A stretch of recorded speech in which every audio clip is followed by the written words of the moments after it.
Doing this morning? Welcome to my Sunday live stream where we talk about photography, and I do my best to answer any questions you might have about photography or cameras in general. In particular, I'm pretty adept at OM systems and Olympus cameras, so feel free to ask any questions there about settings or how to do things or lenses, whatever have you. I'm always here to help, and I do the best I can. And I always like to get together with the community at least once a week. I try twice a week, but sometimes that just doesn't work out. But Sundays at 10 a.m. Eastern Standard Time is my typical show time for Sundays. So if you're not sure when the streams are scheduled, that's typically when I come on. It's been pretty consistent with that time and day.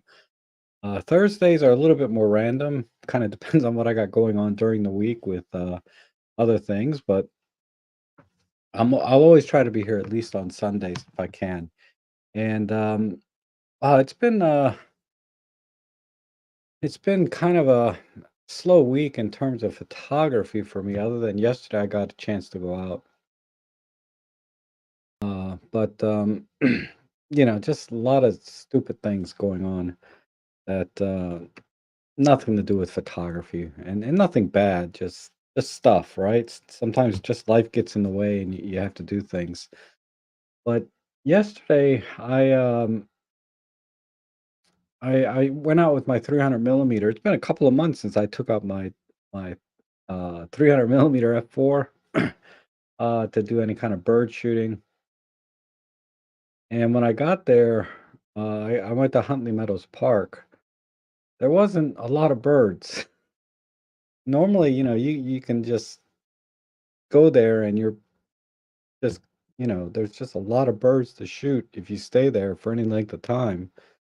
And excuse me, I think partially is because the water was, it has it's kind of a small lake or a large pond, depending how you want to look at it.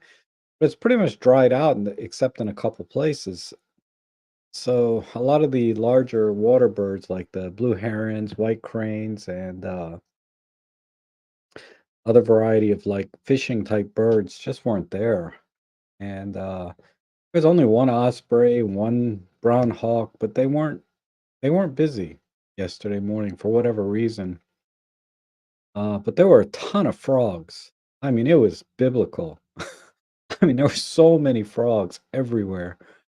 Uh, so I got a chance to photograph some little tree frogs and some of the larger regular green frogs, the kermits, and some grasshoppers. I posted them all on my Flickr and Instagram.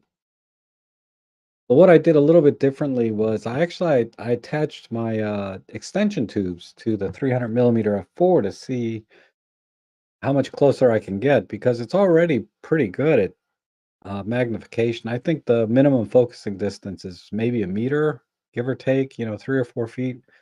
But uh, when I added the extension tubes, um, it allowed me to get a lot closer. I can't say exactly how close. I didn't measure anything. I was just shooting. But typically, when I tack on extension tubes, I do it one at a time. I have a 10 millimeter and a 16 millimeter. And so I did a few shots with the 16, and I was getting by with that, but then I said, let me put the 10 millimeter on. And the reason I don't put both on is because when I put both extension tubes on, I start to get a little softness in the image.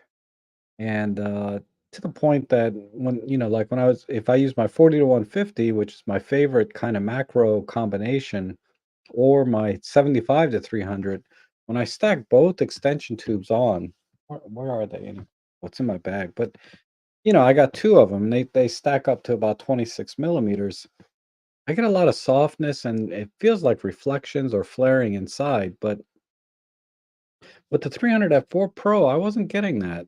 Uh, at least it wasn't obvious. And theoretically, you do lose some image quality by using extension tubes. There's always that argument, well, there's no glass in between to mess up your images, but really the lenses weren't designed to focus or to work with a longer flange distance, right? So the optics are gonna be, just a little bit off, and I think that's why when you start to use too many extension tubes, because in theory, right, you could use a lot of extension tubes or use a bellows, which will get you, a lot, right? Which I'm curious about that. I'll have to look into this more, but I heard using bellows doesn't degrade the quality of the image, right? It just gives you the magnification.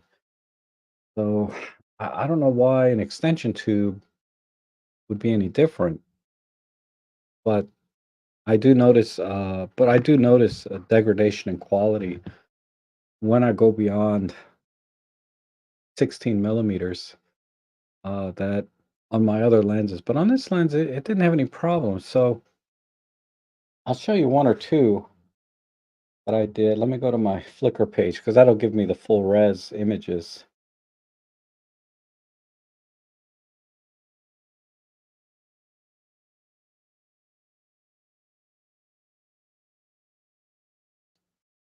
Why is it not showing? Give me a second. Gotta change the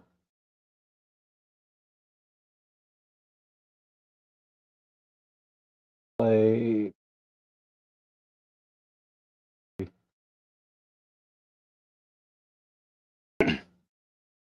Always changing things up. Uh, so these were like normal shots, but here's one where I used a double extension tube, right? And I didn't have to crop in too much at all on this because you can see it's almost a full res image. I was able to fill the frame with this little grasshopper. I'd say it was only maybe 2 inches in length overall. But I did get some really, really amazing image quality. Now I did notice if you look at the bokeh, I do get some onion rings here in the bokeh over here. So that it's not a big deal, really, but I did notice in another image, this is a little bit distracting when you have to crop in this much or zoom, pixel peep this far, you can see it. But I thought this came out really good. Um, Otherwise, the bokeh's, up in here is very smooth and creamy, right? And then, where's another image I did? Yeah, this image I used both extension tubes on the 300 millimeter f4. And again, this is an image I didn't have to crop in too much. As you can see by the way I was able to zoom, if we let me see, this was cropped in to 25 by 25. So maybe by about 50% roughly, a little less than 50% crop, which is not bad because these little tree frogs are only about an inch long themselves, right? Uh, and using software, I was able to extract out some detail. I thought that came out really good and very, very minimal processing other than, I use DxO, Deep Prime, and then I added some sharpening. I may have over sharpened or put too much contrast on this. But you only see that when you pixel peep. When you kind of back off and look at a normal image, it's fine. And I think this would print really nice as well. But you can see my settings here. At 5.6, 300 millimeter, 1/500th of a second, ISO 200.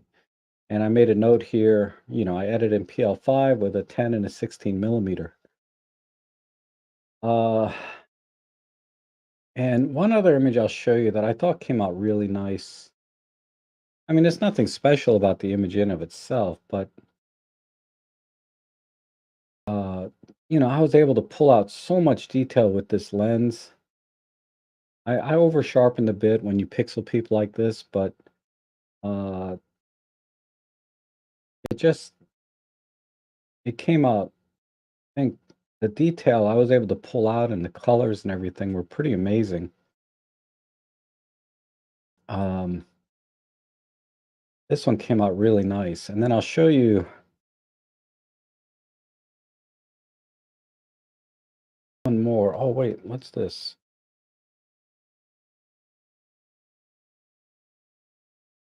Me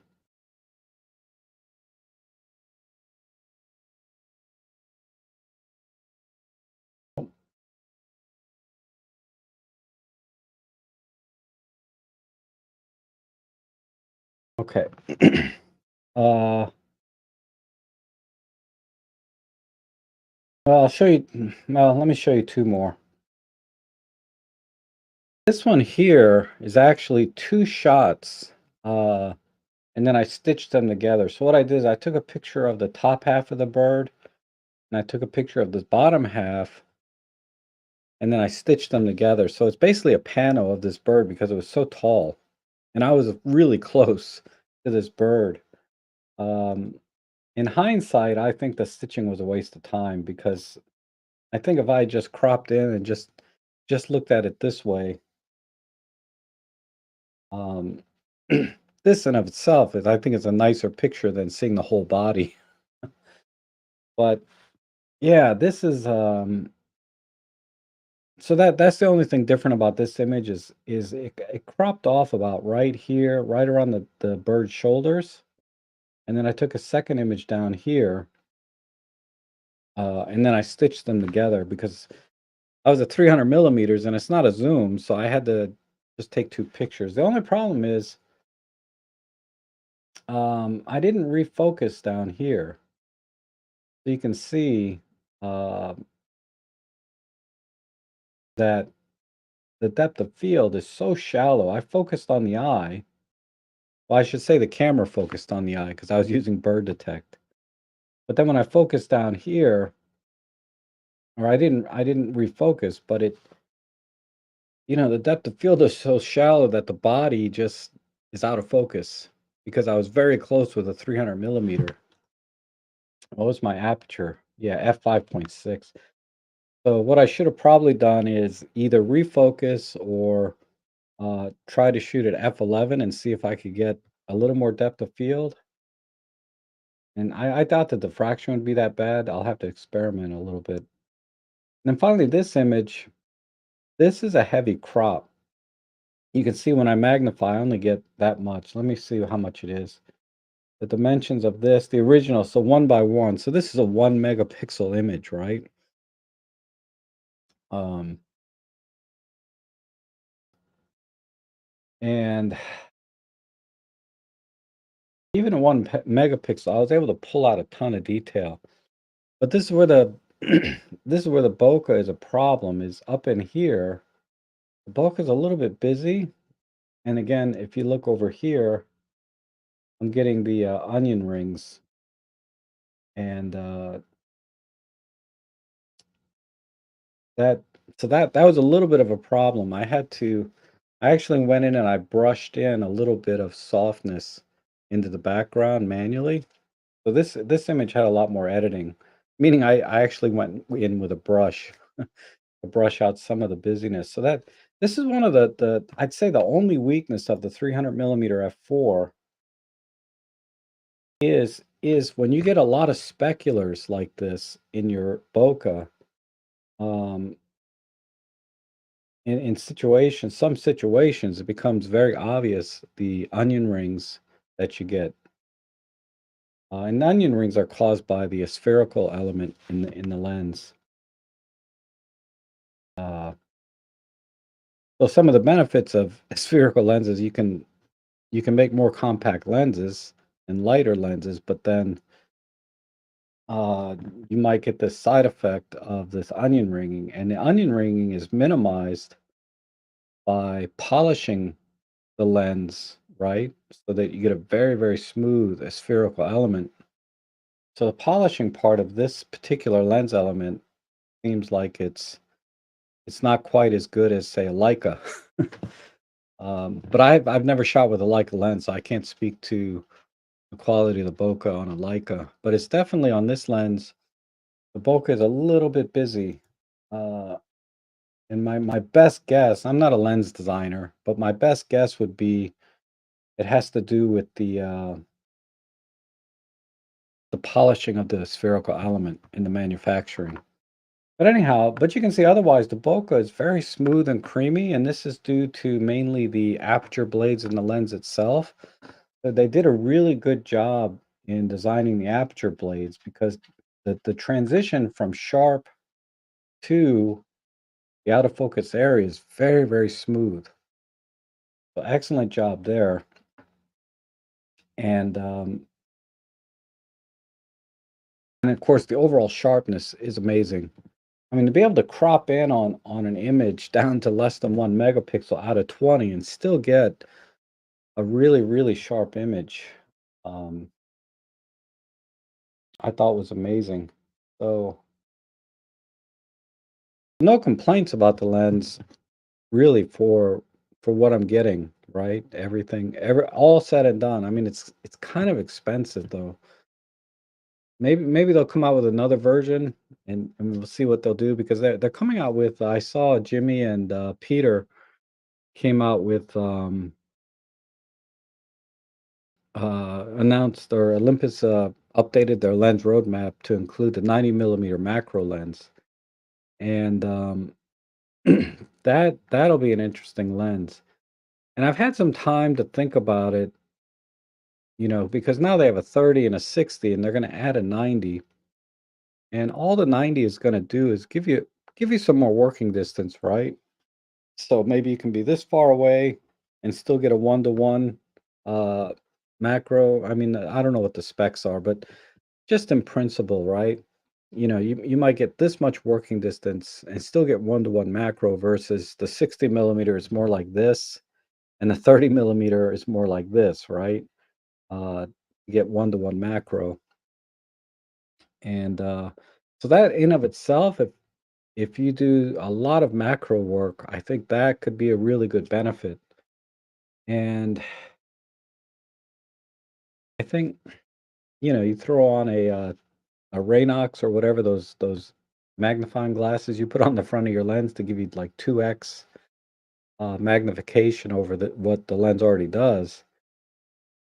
You can get some really amazing, amazing macro shots without needing to get too close. Which if you're photographing bugs or any kind of nature, right?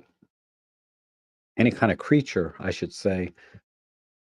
You're less likely to disturb them when you have a little bit more working distance as well. So there's a lot of advantages to 90 millimeters. Now, for me personally, I feel like I just don't do enough macro work to justify a lens like that because it's not really a dual purpose lens. It's like a short telephoto. It's a 180 millimeter equivalent. And that'd be a tough lens to work with, even if you want to do portraits or and for short telephoto work, there's not a lot of applications that I have found. If you want to do birding and wildlife stuff, you really need to be out there at 300 to 600 millimeters or higher if you can with teleconverters and stuff. And if you want to do portrait work, you need to be a little bit shorter, closer to, the 85 millimeter equivalent, plus or minus from there. You could probably get away with 135 equivalent or 150 equivalent, but man, 180, because I've used the 75 millimeter for portrait stuff, but it's tight. It's tight. Uh, like doing family portraits, right? It's a little bit too tight, particularly if you're indoors. It's nearly impossible to use that. So the 45 millimeter f1.8, or that focal length, I should say, is really more ideal, I think, for portrait work. Or families, right? You could get a couple of people together in a shot, or two adults and a baby, that kind of thing, with the 45 a lot easier than a 75 because you just need so much working distance. And what I'm saying is basically a 90 millimeter macro lens is going to be basically used as a 90 millimeter macro, and it's not going to have any dual purpose really use to it that I can see.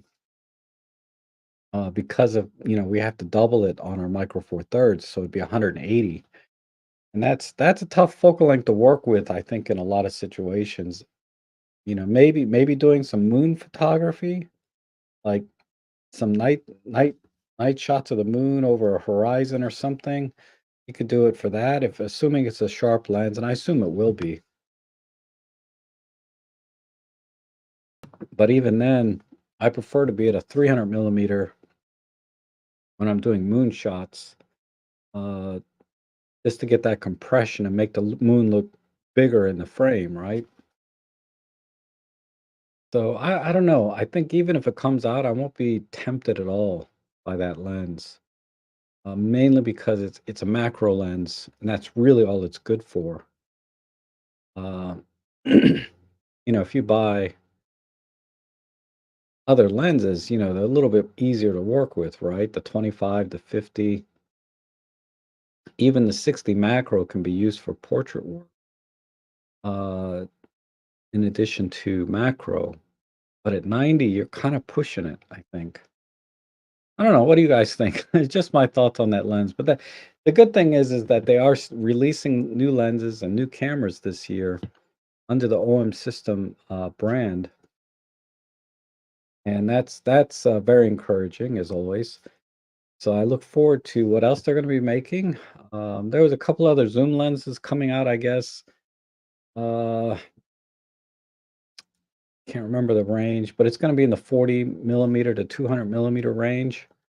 So I mean, they just came out with the 40 to 150 f4. So maybe they're thinking about a couple of more f4 lenses, but at the longer focal ranges. I don't know. I mean, your guess is as good as mine. So let me do a quick check in on the chat here. See how everybody's doing. Jeff is here. Good to see you. GB, good morning. Tony, good to see you. Jeff, Dave Tellett, good to see you. Oh, Dave was with me out there yesterday at Huntley Meadows. Yeah, I went with the photo club. I've been, I go every opportunity I can. Next weekend is supposed to be the Andrews Air Force Base Air Show, and then there's also a hot air balloon show. So I'm trying to decide if I can do both or if have to pick one. I still haven't decided. Um, Robin is here. Good morning. Marcia, good to see you. Um, and I guess this is of note that Marcia passes her condolences to the UK and Commonwealth. Uh, Queen Elizabeth just passed, which was it's very sad. I guess expected, but very sad nonetheless. And seems like she went peacefully, and all of the coverage here on that particular event was very complimentary, at least the ones that I've seen, and it just shows that what a person she was to the world, I think. So again, my condolences as well for my friends overseas. And today is also September 11th here in the U.S., which is another significant day here. When we were attacked, back in 2001,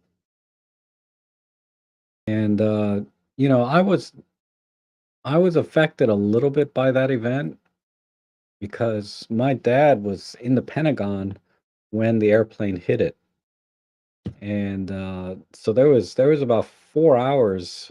There was about a 4-hour window where I didn't know if he was dead or alive. Uh, and finally, fortunately, he was fine and he made it home. But he said he was in a different part of the building, and he said it sounded like somebody just knocked over a couple of trash cans when it happened. So most people in the building had no idea what happened. They just sounded kind of, like I said, like trash cans falling over. And I forget what he said. I think he said they were watching on one of the televisions that the Pentagon was hit by a plane, and that's how he heard about it. And then eventually, everybody's phones started ringing, and however they communicated throughout the building that we need to evacuate. There's been an incident, and then of course traffic was crazy, And cell phones, were not prolific back then. I mean, people had cell phones back in 2001, but my dad was not one of them. So there was no way to get a hold of him either. And I'm trying to think, I'm sure I had a cell phone back then, but it was one of the little pocket ones, right? Like I said, it just wasn't prolific back then. And internet was still relatively new back in 2001. So, there was no Facebook or Instagram or no social media, and and websites were very rudimentary back then and not a focus. So we all watched our televisions to watch the events unfold at the time, and but it was a little hectic that day, on a personal level for me. But thought I'd just share that story since I just realized it was September 11th. I mean, it's been 21 years now. I can't believe it's been that long, a long time.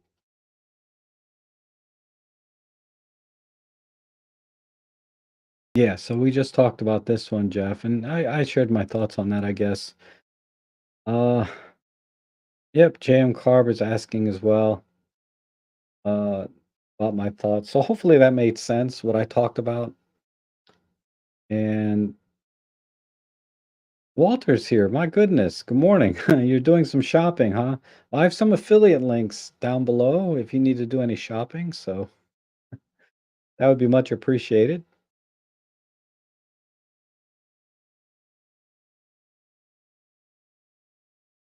Yeah, getting a little better. I try. I I got into macro a month ago, give or take, because I was kind of in this rut in photography, so I decided to try to expand my skill set. And I got a little inspired because I guess it was a month or so ago that they were doing all these macro webinars and stuff with Olympus. I said, "Oh, that looks really cool." So I thought I'd give it a shot. And while I enjoy it to some extent, it's still not my, I'm not passionate about it. I guess is the best way to put it. I like it time to time, but it's kind of one of those I have to be in the mood for it kind of thing versus, street photography, landscape, and other types of things, wildlife. I'm always ready to go, right? Like, yeah, let me get my lens and camera. Let's go do that. And I always get excited. I enjoy my time. Whereas macro, partially it's I'm not a big fan of bugs and stuff, but partially it's a lot more work, technically and physically. It's a really difficult genre because A, you have to find the little critters. That's really hard for me to find them. I don't know how these guys find these little tiny jumping spiders and whatever else they take pictures of. It's just amazing me. So I struggle a little bit finding those things. And then uh, lighting is an issue. I bought a diffuser that helps, uh, but it's a whole different genre. So and different skill set needed. And to really get really amazing results, focus stacking is helps. So it's a lot of work to do something that I'm not crazy about. I enjoy it, but I'm not like ready to just invest all the work that you need to do when you do that kind of photography. I'll come back to it time to time, and maybe it'll start to grow on me to where I'll really be out there all the time, ready to do some macro. But for now, I'm content with just extension tubes. That's getting me close enough. When I adapt a, 60 millimeter Nikon macro to my Olympus cameras, and that gets me, true macro, right? Not just close up photography, but a true macro capability. And I'm pretty fine with that for now. I'm not really ready to drop 400 bucks on a 60 macro, which I think would be the lens I get if I do buy a macro. That would be the one I get. Even though the 30 is a little more versatile, I could put the 30 on there and do anything with it, right? Landscape, street, not wildlife, but, I can do a lot more things with that, even portrait to some extent. But not the 60 macro is more of a macro lens than it is a portrait lens, right? But it can still do both. And it's not so long that you can't like take it on a photo walk, right? You could photo walk with a 60 macro and do street, landscape, portrait. So it's very versatile. When you get to 90 millimeters, now you're talking that's really tight. Unless you're really in the macro, then it's the perfect lens. It's very heavily leaning towards a macro lens. And, I should clarify that macro lenses, to be called a macro lens, people like to draw the line at 1-to-1 reproduction. So if we take that by itself, that's one characteristic. I think another characteristic of macro lens is undistorted close-up photography, right? Meaning it's going to be sharp corner to corner when you're doing close-ups, and there's not going to be any distortion. And when you get 1-to-1, you get a true 1-to-1, meaning if you were to measure the sensor and measure the subject at 1-to-1, you should get an exact, reproduction of what you took a picture of.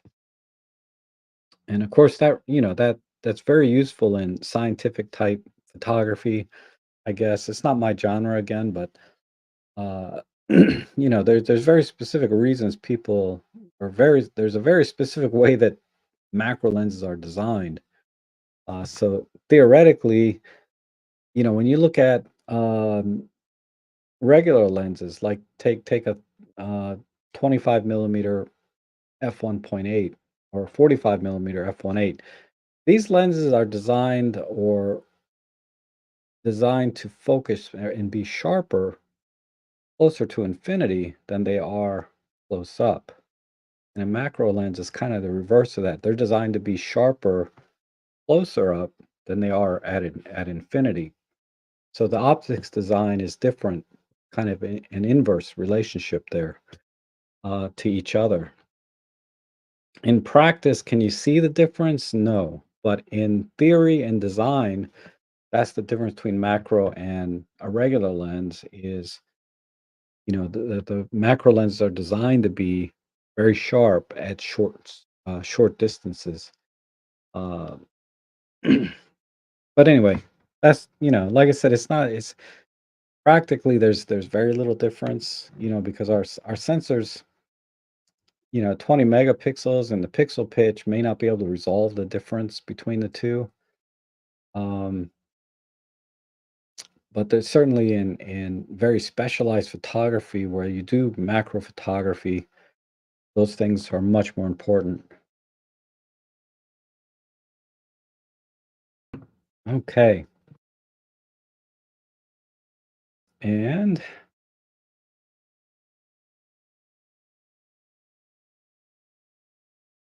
oh, Marsha, man, in Florida, yeah, you have the great blue in abundance there. Florida is an amazing place for bird photography. Oh my God, there's so many different kinds of water birds out there. You just have to watch out for the crocs, right? Or is it alligators? I forget which one it is in Florida. Uh, you could be out there bird shooting and then get attacked by a crocodile or I think it's alligator. It's I mean it's yeah, just Google alligators in Florida, and you'll see, man, people's pets definitely get taken all the time out there. But, in along the coast, right? Uh the saltwater birds that eat fish, I guess they don't have to be saltwater birds. They just have to be water fishing type birds, right? There's so many. And when I went to Florida last, there was this restaurant, seafood restaurant, right on at one of the marinas, so it's right on the water. And every day at a certain time, I think it was like 5 o'clock, they would throw away their seafood that had gone bad, right, from lunch or whatever. but they would have a lot of seafood that they just bring out in buckets that they can't sell, right? And in the restaurant for whatever reason. So they throw them out, off the off the pier in the marina. And man, so and it's like the birds and the fish knew that this is feeding time because it's very consistent every day around 5 o'clock. This restaurant would come out with a couple of buckets of seafood that they couldn't sell and just feed it to the ducks and birds and fish. And the fish, I'll have to see. I recorded the video on my little Fuji F10, like a little compact camera, and I got a few pictures of birds from my little I'll have to see if I can find these next time. My God, the fish that came, they were huge. I mean, they were easily like 2 meters, 3 meters, like 6 to 10 feet in length, in size. And they would come to the marina off the pier, and I just it was kinda scary, and the birds would just they would be coming in and, by the dozen. Big birds, small birds, all kinds of seabirds coming in. And at that time, this was in 2005, I think. Long before I really got into photography, I just wanted a little pocket camera so I could take pictures of my adventures, right? My traveling. I didn't care about photography other than to capture moments, right? What I was doing, what I was up to. Kind of like cell phones today, right? Uh that was my little camera for capturing my vacation. And oh my God, you know, it was crazy, crazy. For about 30 minutes, it was just nonstop. Birds of all varieties and fish like I've never seen before, fish that big, you know? Um, I mean, I don't see why you couldn't just like the restaurant couldn't use that old seafood to draw in new seafood, right? Because I'm sure underneath the fish were all the little crabs and things, right? That, go along the floor. So there's probably a lot of sea life that I could not see from the pier, getting all the scraps off the bottom of the ground. Uh, but yeah, I don't know. That was really cool.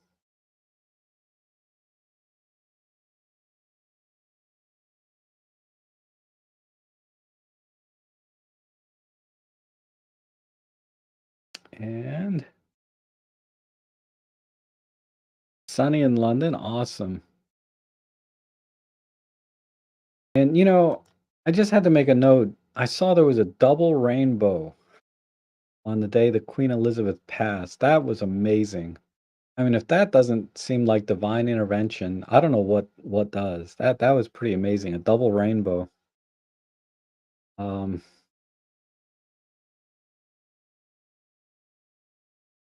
and then Walter says, question about the halos and the spherical lenses. What would a CPL help reduce that? I doubt it.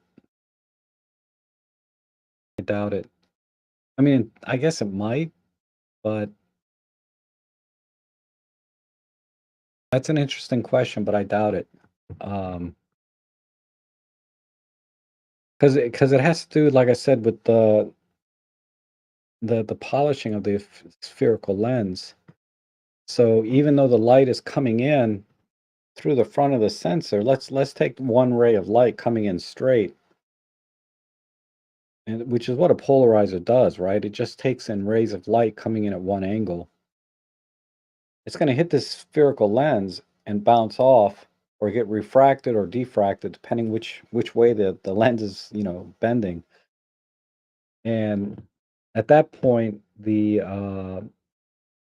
reflection or that onion ring shape is going to appear. Uh, because even though the polarizer brings the light in straighter, the design of the spherical lens, depending which angle you hit it at, is going to refract and diffract the light in an unpleasing way to get that onion ring. Uh, So I don't see how a circular polarizer would help with that, other than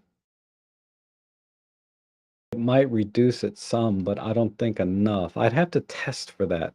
That's an interesting idea. I can test it because my smaller lenses have spherical elements as well, and I can put on a circular polarizer, get the specular highlight, and compare with and without polarizers. I mean, polarizers reduce reflections off surfaces in front of the lens, right? That's one of their main reasons for using one. But I think once the light passes through the polarizer back into the lens, any any the the spherical element is not, the light, the way the light performs inside the lens at that point is pretty much the same. The track of light. Like I said, I'm not a lens engineer, so I'm just taking my best guess here. If someone knows, feel free to leave in the comments if you're more familiar with lens design and maybe you have experience using a circular polarizer and you were looking to see if it reduces onion rings. Um, in my mind, it might help a little bit because you'll have less stray rays coming in from different angles hitting the spherical elements. But ultimately, I don't think the onion ring itself would be eliminated. It may be reduced somewhat, but I doubt it would be eliminated the way I'm thinking of it in my brain. I don't see how it would be eliminated. Okay, the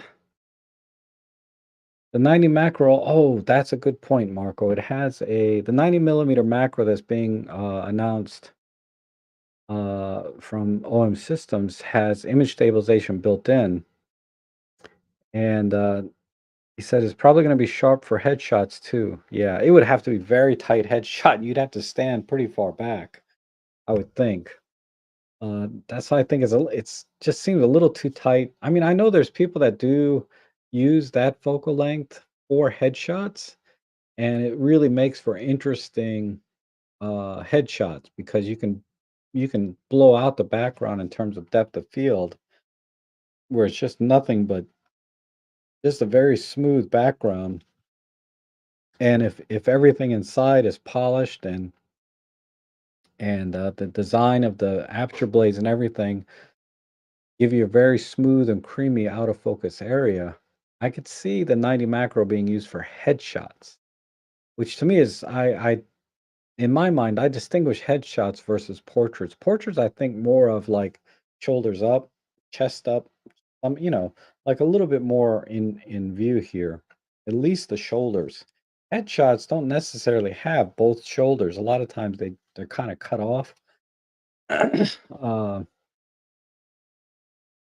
and at that kind of photography, yeah, the 90 macro makes sense. And assuming all the other things are good, the out of focus area is very good, then yeah, it'd be an awesome lens for headshots, particularly with um, well, not particularly, but with the image stabilization built in, that'll be more useful for, I would think, the macro side because you're so close. I didn't think of that. I forgot that I had IBIS, but or not IBIS, but image stabilization. That would be really good because with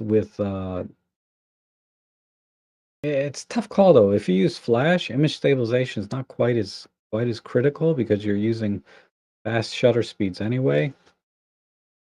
But it doesn't hurt, right? Doesn't hurt. It's definitely an advantage.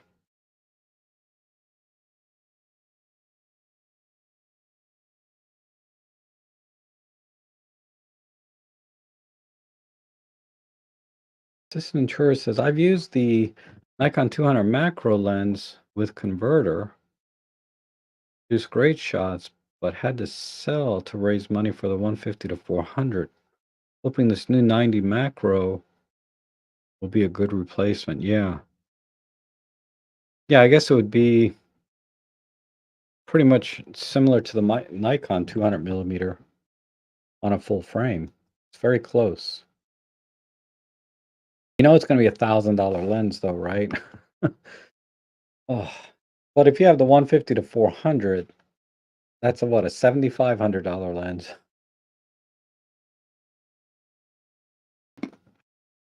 I mean, that's like a territory when you start talking about 7,500 bucks.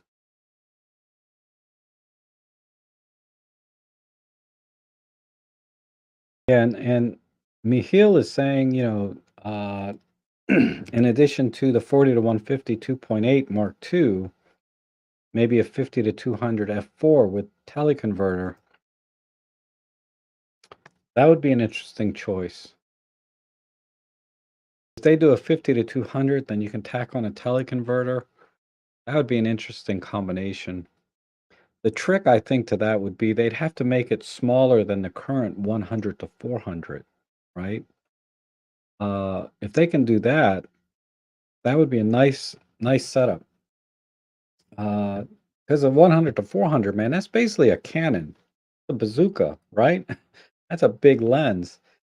And the 50 to 200 f4 is probably going to be rough the same size as the 40 to 150 f4, but just longer, right? Because if you want that extra magnification of 200 millimeters, they have to make the lens a little bit longer. And to be able to fit the teleconverter into the back, they have to be longer still, right? Give a little room for the teleconverter to fit in. So, but if they can keep the diameter at f4, I forget what the diameter is on the 40 to 150, but if they can match the diameter of the 40 to 150 filter ring, but make it a 50 to 200 so that it can take a teleconverter, that would be pretty freaking awesome. That would be awesome. It still would not replace the 100 to 400 because the 100 to 400 can use teleconverters, thereby doubling whatever you could do. It's basically double the focal length, right? 200 millimeter versus 400, but uh, it'd be an interesting option to have. An interesting option. I don't see why you would need both though, a 50 to 200 at f4 and a 40 to 150 at f2.8. So it'd have to be a price difference to make it worthwhile to step down to an f4. uh, and that said, if they would have just made the current 40 to 150 f4 teleconverter compatible, that should have been, then there would be no need really for 50 to 200. So I don't know. I would lean towards a new 40 to 150 f4. I'm sorry, the 40 to 150 f2.8 version 2. I would lean towards that over a 50 to 200. Personally, if both were available, I would go for that. And then as a as a business, I would probably still, if I had to pick one as a business to sell, I would still sell the 40 to 150 2.8 over a 50 to 200 f4. Only because the 40 to 150 f4 is already out. But interesting thought there.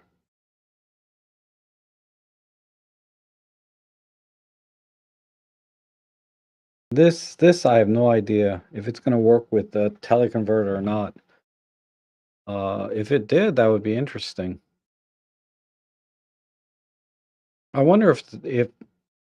I wonder if putting a teleconverter on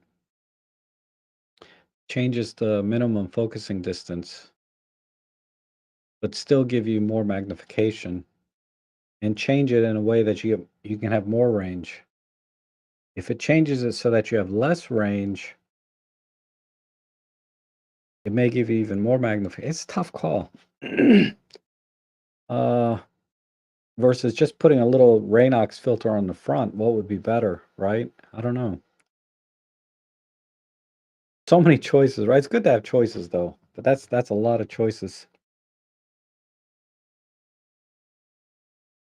Yeah, like I said, I would expect it to be 1,000 plus.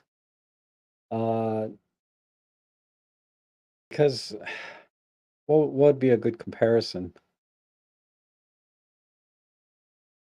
I think the 90 macro 2.8, if you look at like the 60 macro 2.8, that's a 400, well, its retail is 550 bucks. Now you're talking about a 90 millimeter macro. That in itself should take it to like, let's say 899, right? Let's say $900. But the fact that it's a pro lens and has image stabilization, that's going to put it over 1,000, in my opinion.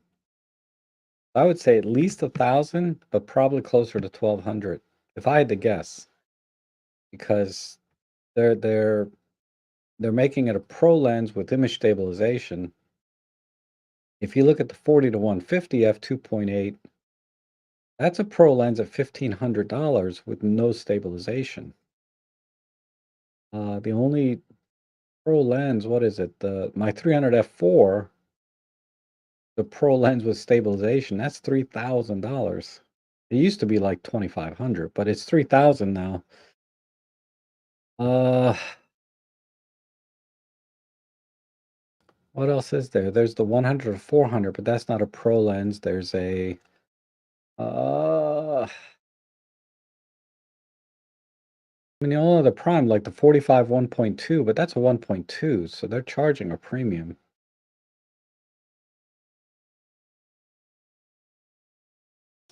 So it'd have to be, I would say easily over 1,000, but we'll see. We'll see, right? We'll find out together. But I'm just trying to extrapolate based on what's available now and the pricing versus what we have and see where it fits. And then, because the 40 to 150 f4 is 899, it's on sale now for like 799, if I recall correctly, or it was just recently. And that's a pro lens with weather sealing and stuff, but there's no image stabilization in it. So you have to add in image stabilization and make it a specialized lens for macro work. So it's going to require additional optics for the image stabilization and for the macro to have that precision to be called a macro lens, like for all the reasons I talked about. That's not going to be a cheap lens, in my opinion.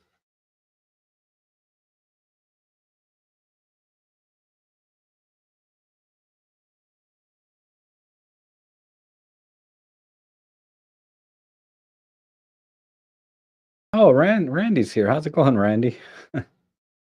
Um,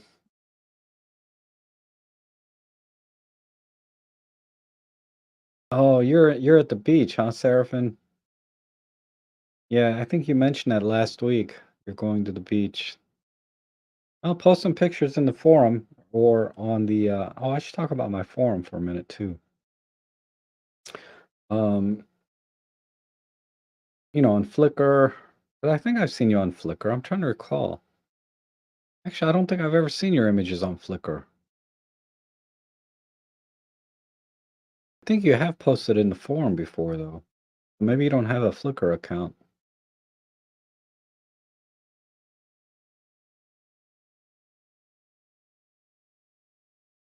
Oh, okay.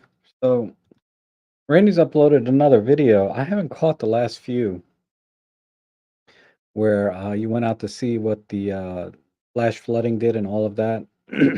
I'll check those out hopefully this week. But right along, Randy has a YouTube channel as well, and he posts videos of his adventures around where he lives, driving around, and it's pretty much raw footage. I mean, there's some minor editing, I assume, but he gives you pretty much raw footage of what he's seeing and what he's doing. And he got a drone, so he's doing some drone work as well.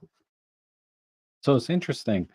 If you want to see some landscapes out in California, because California's huge, huge state, if probably the biggest state geographically in the United States. So there's a lot of open land and it's flat.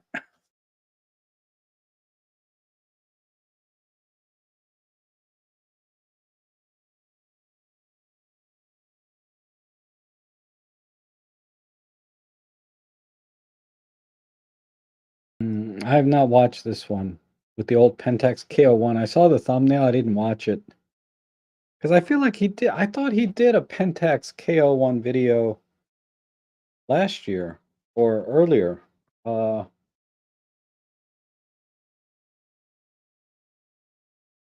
so I feel like it might be a repeat.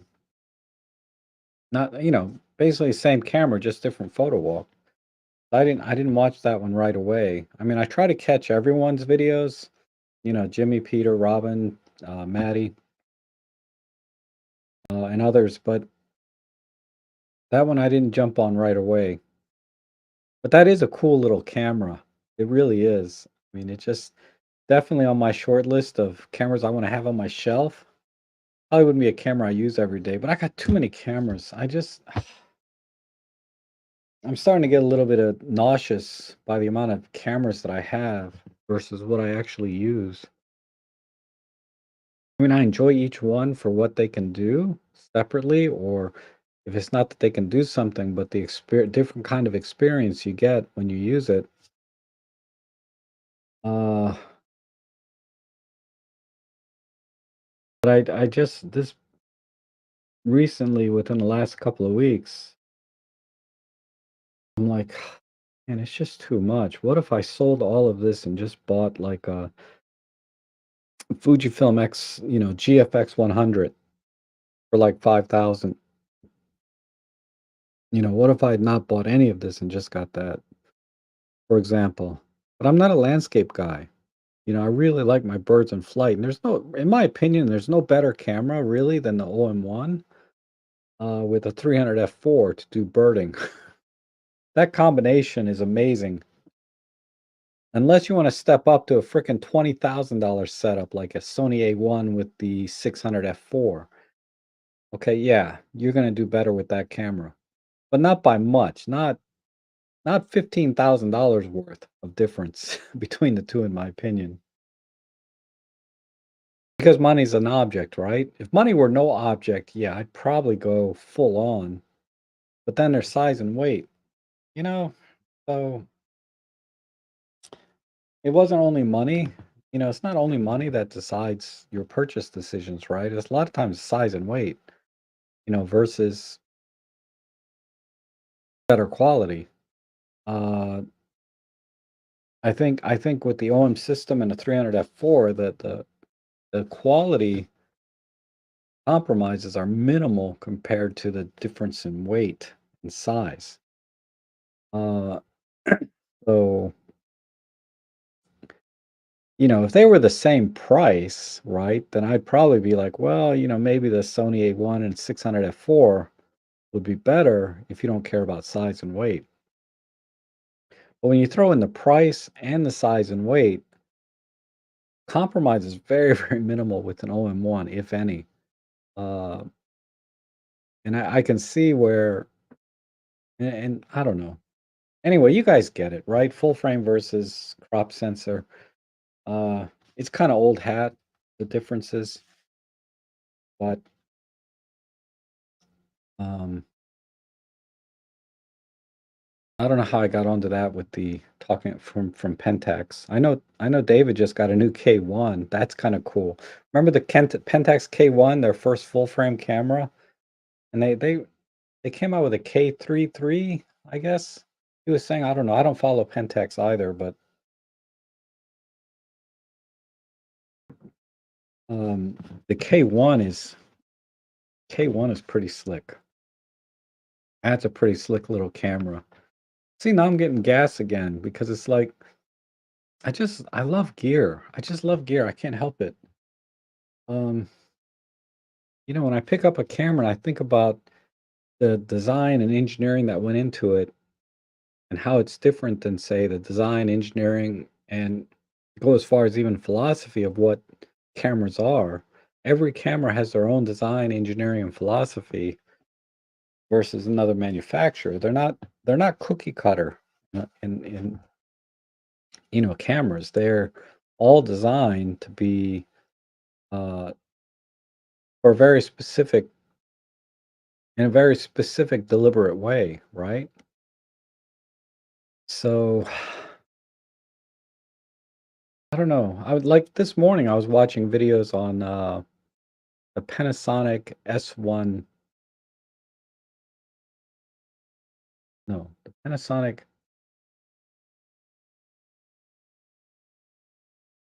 I think it's the Panasonic S1. Whatever, they're 47 megapixel full frame brick that they sell. Because you can get them used now for like 2,000 bucks, which is a bargain for what you're getting, in my opinion. Do I need 47 megapixels? No. Do I want it? Yeah. That would be kind of nice, right? Because I've been in this 20 to 24 megapixel range my entire photography career. I mean, high-res shot mode aside, it's not the same, right? But I've never owned a high megapixel image camera. I've always owned 20 or 24. 16, 20, and 24. That's been sort of what I've had as far as interchangeable lens cameras go, starting with my Sony NEX6, which was a 16 megapixel APS-C sensor camera. I still have it, by the way. But so I've been in between 16 and 20, and only 24 megapixels on my full frame cameras, because I just didn't see a need for more, honestly. But I'd like to have one high res camera. So I mean, it might be another year before I get one because it's already almost, we're going to hit the fourth quarter here soon of 2022. I don't know if I can get it this year, but maybe next year.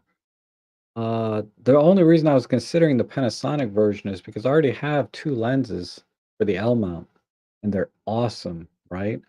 The 50 millimeter f1.8 and the 20 to 60 millimeter kit lens. They're both amazing lenses for that camera system. And so if I got the S1, I don't think it's the R. I think the R is the lower megapixel. The S1, no, it's the S1R. That's the one that's high megapixel. Whatever it is, the 47 megapixel version, right? I already have a couple lenses for it, and it's probably all I'll ever need for it, right? Because it's not a sports action type camera, so I don't need to worry about buying telephoto lenses or anything for it. I think I can get away with the two lenses I got forever. The 50 and the 20 to 60, right? That's a pretty good range. Maybe get an 85 later if I can get a good deal on one, like the 85 1.8. But for the most part, it's not going to be a camera system where I need a lot of different lenses like I do for my Micro Four Thirds. Uh, so I was looking at that, 2,000 bucks. That's pretty cheap, and that would be, the only downside is it's heavy, man. It's a freaking brick. I mean, I think it's a kilo all by itself, the camera. And so that's not an everyday camera. That's a camera with a purpose, pretty much, right? So it would be a fun landscape camera. And if I can get it well under $2,000, like if an S1R version 2 comes out, that camera is going to drop in price even more because nobody wants the thing because it got a lot of flack for the autofocus system. But it has everything else, right? Screw autofocus. I'm fine with contrast detect for landscapes and, portrait, whatever. That kind of stuff, you're fine with contrast. At least for me, I'd be fine with that.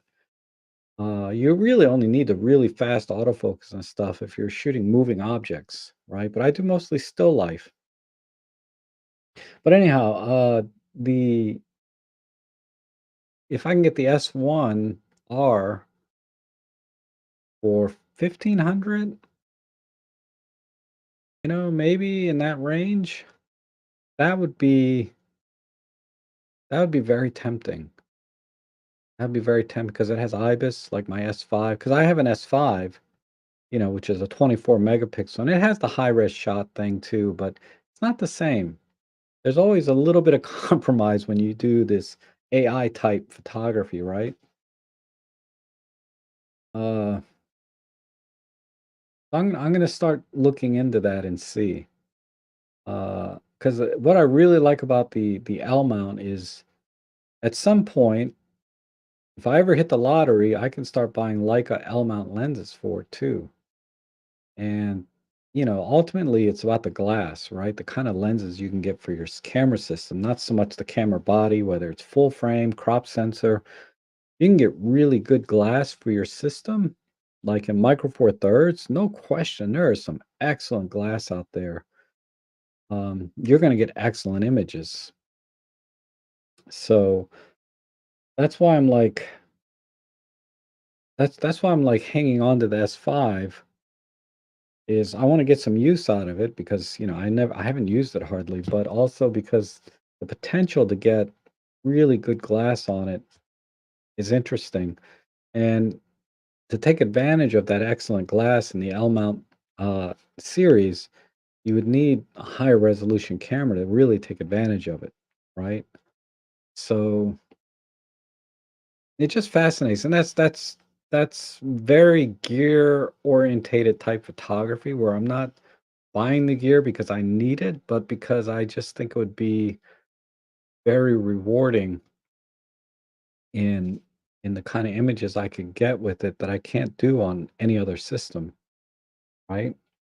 Uh, I would just be very interested to see what kind of images. Anyway, that was that.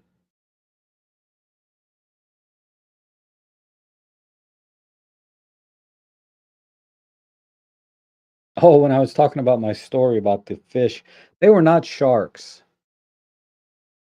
They were probably some kind. I don't know what kind of fish gets that big. They were probably catfish, bottom feeders. 'Cause they didn't have very big fins on them. I don't know. I'll see if I can find that video. I know I have it on one of my hard drives somewhere. I'll see if I can find it. I mean, if I have it on my computer right now, let me just do a quick look one place on my computer. Uh,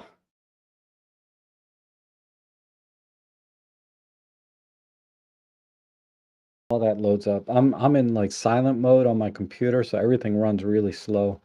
I don't need much for streaming, but if I put it on normal mode, the fans just kick in.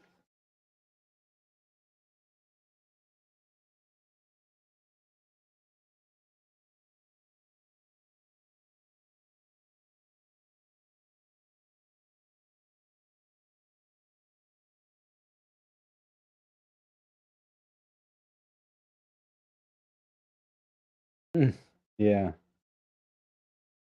Sorry, I'm just reading through some of the comments here. Um,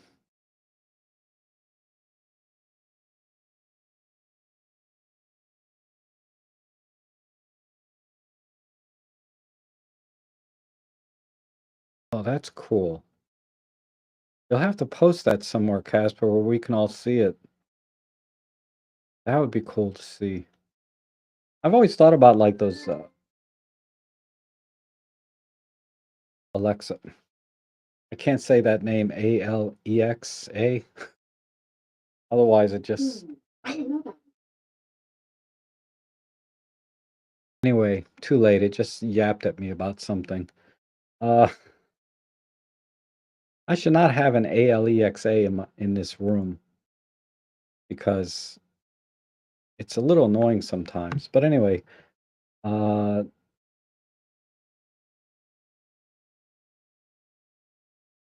yeah, like when the people go out and take pictures of whales and dolphins.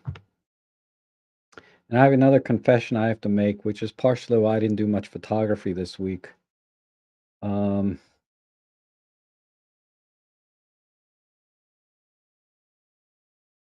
Ray Vanzini has 300 cameras.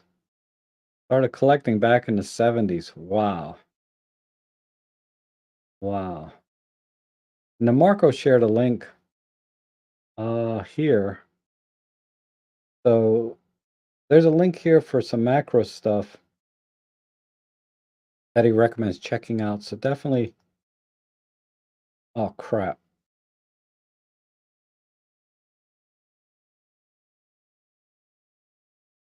Okay, I didn't accidentally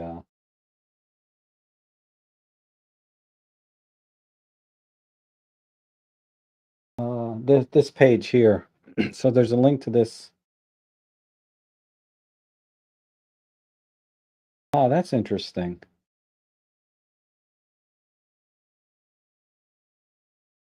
Okay, that's cool. Oh. Oh, yeah, snowflake. I haven't done that yet. I mean, I've gotten close to something like this, but nothing like this. Because I hate cold weather. This is pretty awesome. I mean, they were able to get everything in focus on that spider. There's some notes here. 15 shots. Okay, so he stacked it and used a Raynox lens. I'm guessing because that's what he's saying here, right? Uh, that's cool. Yeah, check that out. That'll be interesting. Thanks, Marco. Uh, so look in the comments section for that link.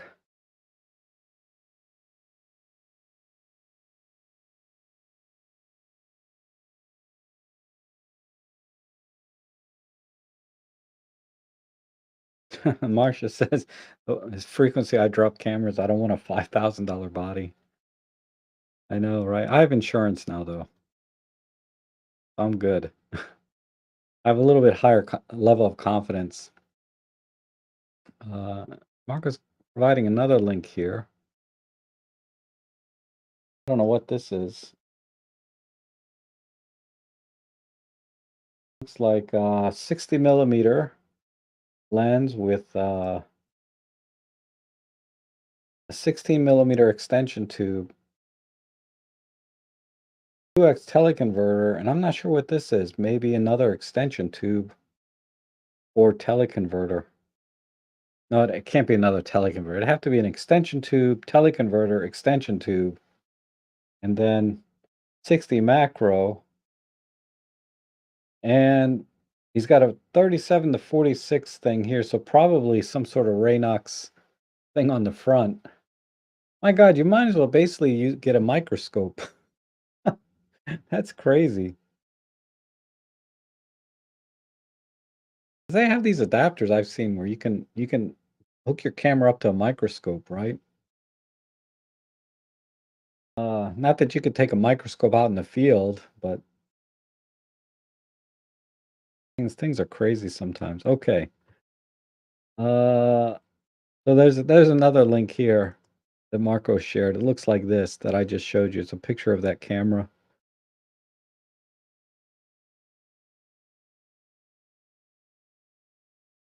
And the D500. Yeah, I saw your Flickr page, Randy, with the D500 and the 300. Uh, nice, very nice images. It's funny, I can sometimes tell before, but that's because I have contacts, because I know the kind of cameras you shoot with. But when I look at your images, I can kind of tell which one you shot with your Olympus and which one you shot with your Nikon.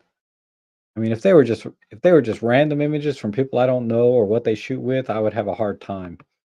But when I know that you shoot with these two cameras, you have the EM1X with a 300 f4.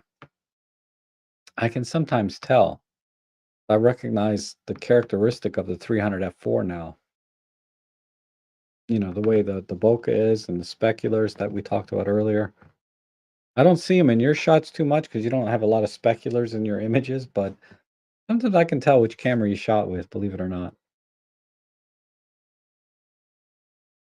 GB says, does the OM1 high res somewhat satisfy the desire for a high res It does.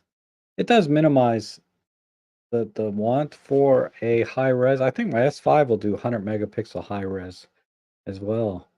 The OM1 will do 80 megapixel RAWs, and it does minimize it because if it's any kind of still life, you can get away, particularly the OM1, the high res shot mode is improved with less artifacts, even in moving subjects, right? But I would say, you're not always doing still life with your cameras, right? You're doing motion, stuff like that. So in those situations, where you can't use the high res shot mode, That's where I would think, I would like to have a high-res camera. I've just never had one. I remember shooting, not shooting, but looking at some of Walter's images because he's always had high-res cameras, and, the detail that he's getting in the high-res shots is, I drool over a little bit sometimes because 'cause I'm like, "Man, that's nice." But the key is you gotta have a lens that can resolve a high-res feature or high-res sensor, right? I have a couple lenses I think will resolve the high res better than others. Um, like I believe my 25 millimeter f1.8 could probably resolve the uh, high res shot mode pretty well. I don't use it enough to say for a fact. I'll have to do that. I'll have to see what lenses are actually able to resolve an 80 megapixel raw image off our Olympus cameras and let you guys know what I found. Because there's so much copies. What do they call it? Variance, copy variance, right? Like your lens might be sharper than mine and vice versa. So doing a test like that would be, I guess, mitigated a bit by that fact because we're not talking about pro level lenses that I'm going to be testing. Because my pro lenses, my 12 to 40, that thing is just is it's a mess. It's got water spots and dust inside because I left it out in the snow and it got filled with ice. Eventually thawed out and dried. I let it dry for like a month before I even put it on a camera, and it's working fine now. But yeah, I can see a difference in the images now than the images I used to take with it. But it works well enough for me not to worry about buying another one.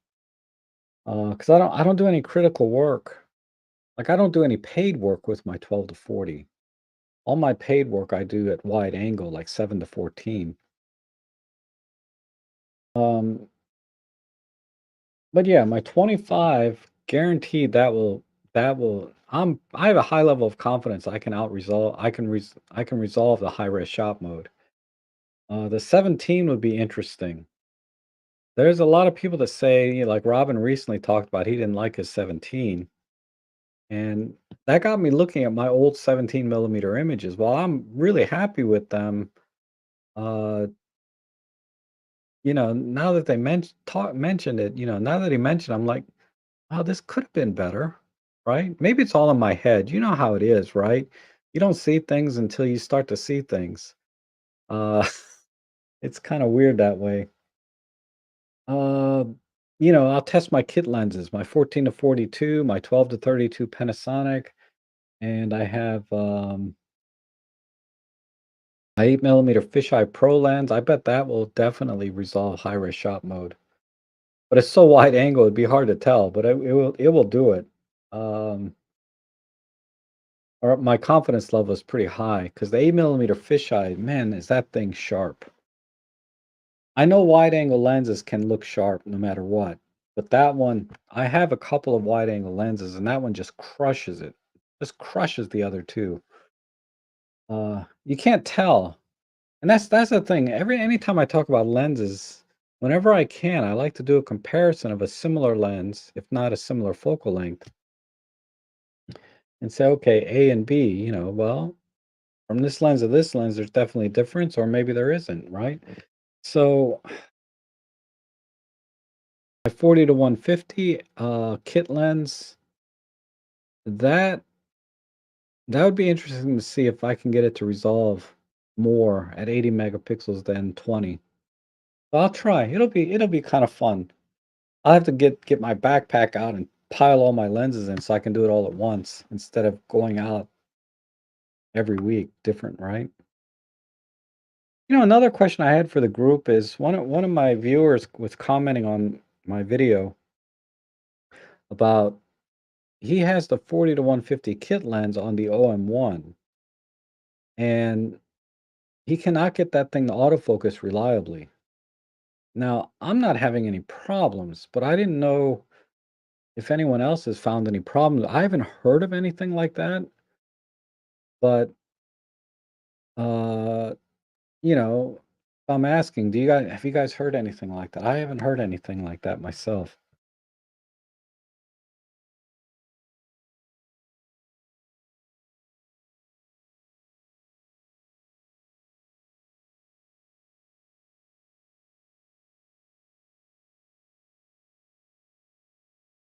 Yeah, 24 is really good. Uh, 24 megapixels is really good. I had 24 megapixels on my D750 and now on my S5, and that is more than enough resolution for everything I've ever shot. But, like if I can I'll have to think of what I can trade in. Maybe I'll trade my S5 in to get the S1R. I hate to do that. The S5 is a pretty awesome little camera, but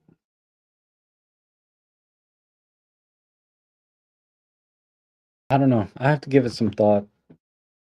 I'm like in gas mode this month. I don't know why. Maybe because my birthday's coming up. I'm like in gas mode because when I had my birthday, and this goes back a little bit, but I think it was 2016. Pretty sure it was 2016. Might have been 2015. I'm not remember exactly. My memory. Let me look at my. I have to look at my YouTube channel. Whenever I started that, uh, where's the About Me page?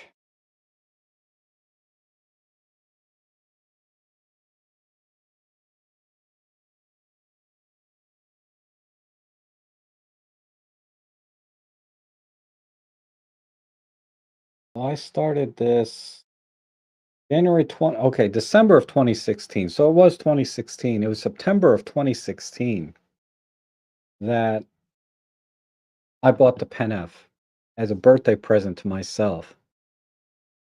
Because at the time, all I had was my D750, my Sony NEX, and I still had a lot of cameras back then. So I start counting them up. Not as many as I do now. I had a lot fewer cameras, but this is kind of when it started. I bought the EM10 Mark II, I think in late July or early August. That was my very first um, Micro Four Thirds camera, and I didn't buy it because I wanted to replace my D750. I wanted just something small and light to go out because I had my little pocket cameras where it was hard to find batteries for them anymore, or and the quality. They were old pocket cameras, right, from 2000, 2005, that kind of era.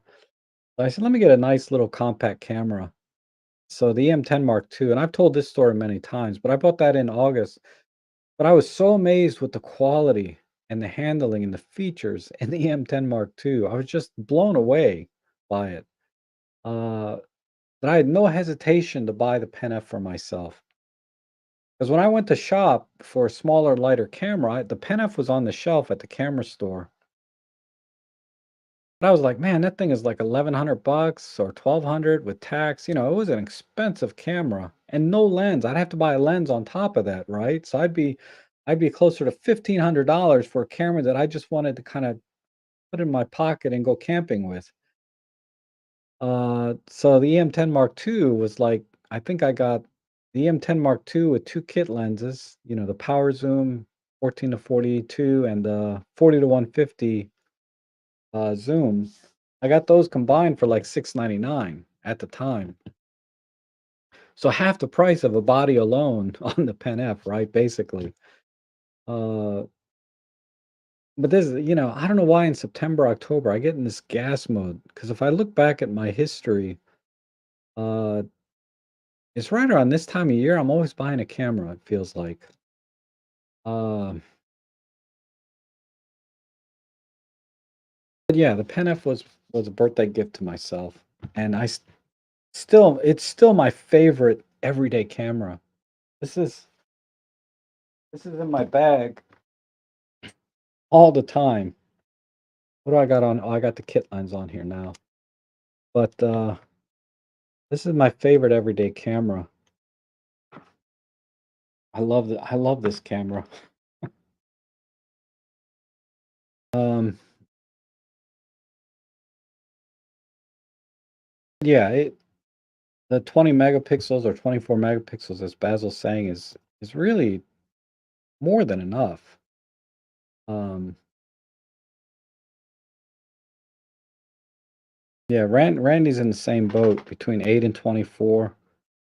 I think I go down, if you count my pocket cameras, they go down to actually I do have some DSLRs that are like 8 megapixels and 6 I have a 6 megapixel D40, I believe. Nikon D40. Ugh. And then I got the D40X, which is a 10 megapixel. I have a D80. That's an awesome little camera. You can get them for nothing, next to nothing, but the D80, nice little camera. I mean, you could probably find it for like 25, $30, a Nikon D80. But it's a cool little camera.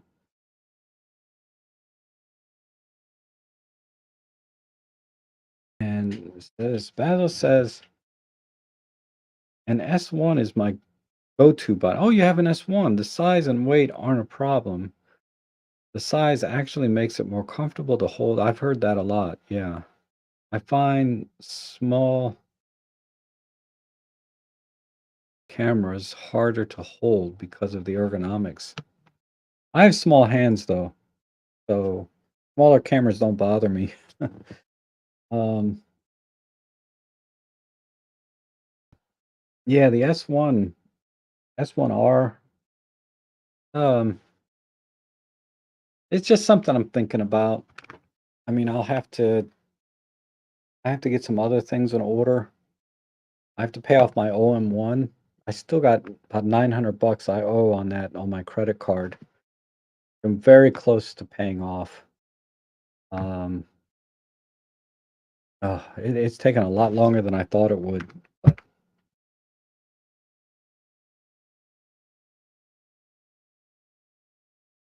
oh my God, a Sony Mavica. Is that the one that took the floppy disks? That was a cool camera. I miss the days of when cameras were crazy. They came out with all these crazy designs. I miss that. When they say they don't make them like they used to, it's so true. There's just so many cameras out there that, like, I'm always envious of Peter Forsgard's little Ferrari Olympus camera, pocket camera.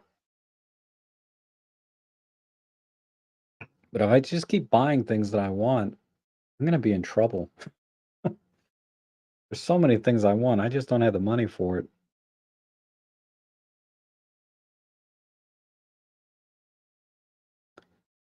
The Cobra 2 monopod. Oh, that's interesting. Let's see what that is. I'm curious myself.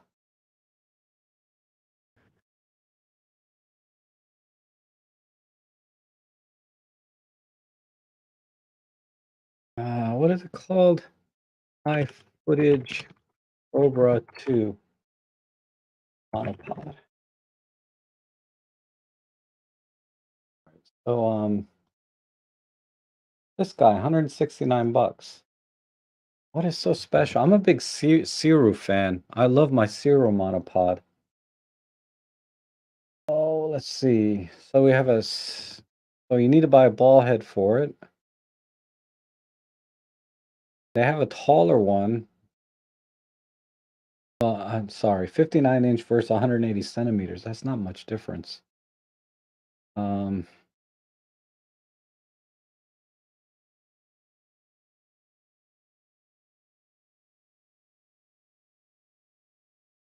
okay, this is a little bit different than my Ciru. My Ciru doesn't do a full 90-degree tilt.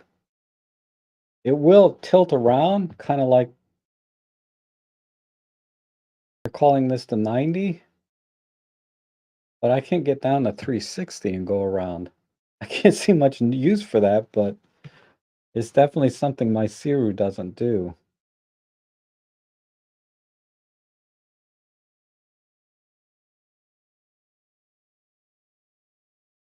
What is this? This is just a way to break it up. I guess, yeah, my Ciru does all of this. It can be a monopod, it has feet, and you can use it as a mini tabletop tripod. So the only thing this doesn't do that my Siru doesn't do, let me show you my Siru.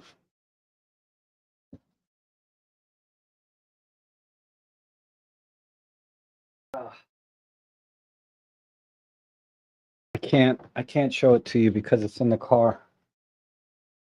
Um, my Siru is pretty much the same thing as that, but it has the twist lock type instead of the, I don't know, this one looks like it has snap locks. Mine has the twist lock type, and Siru.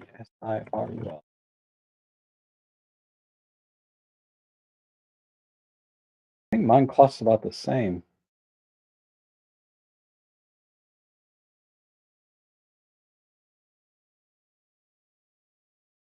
Actually, it's the price is down. This is the one I have. I think it's the S204. It looks exactly the same.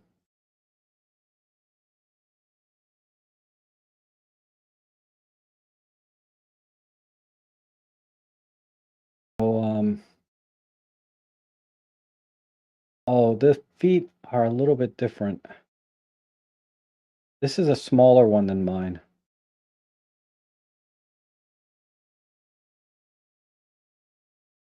It's pretty much the same thing. I don't think this is quite as heavy duty as the one I have, but it might be. It might be exactly the same. It's hard to tell from this. But it does all the same things, right? Except for this part. It only pans around. This one says 20 degrees.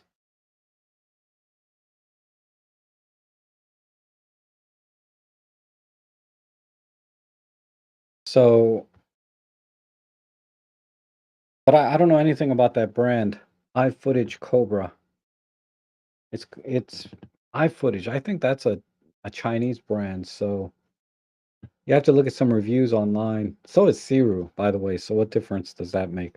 But the Siru I've been using for 6 years now, and that sucker's been 100% for me.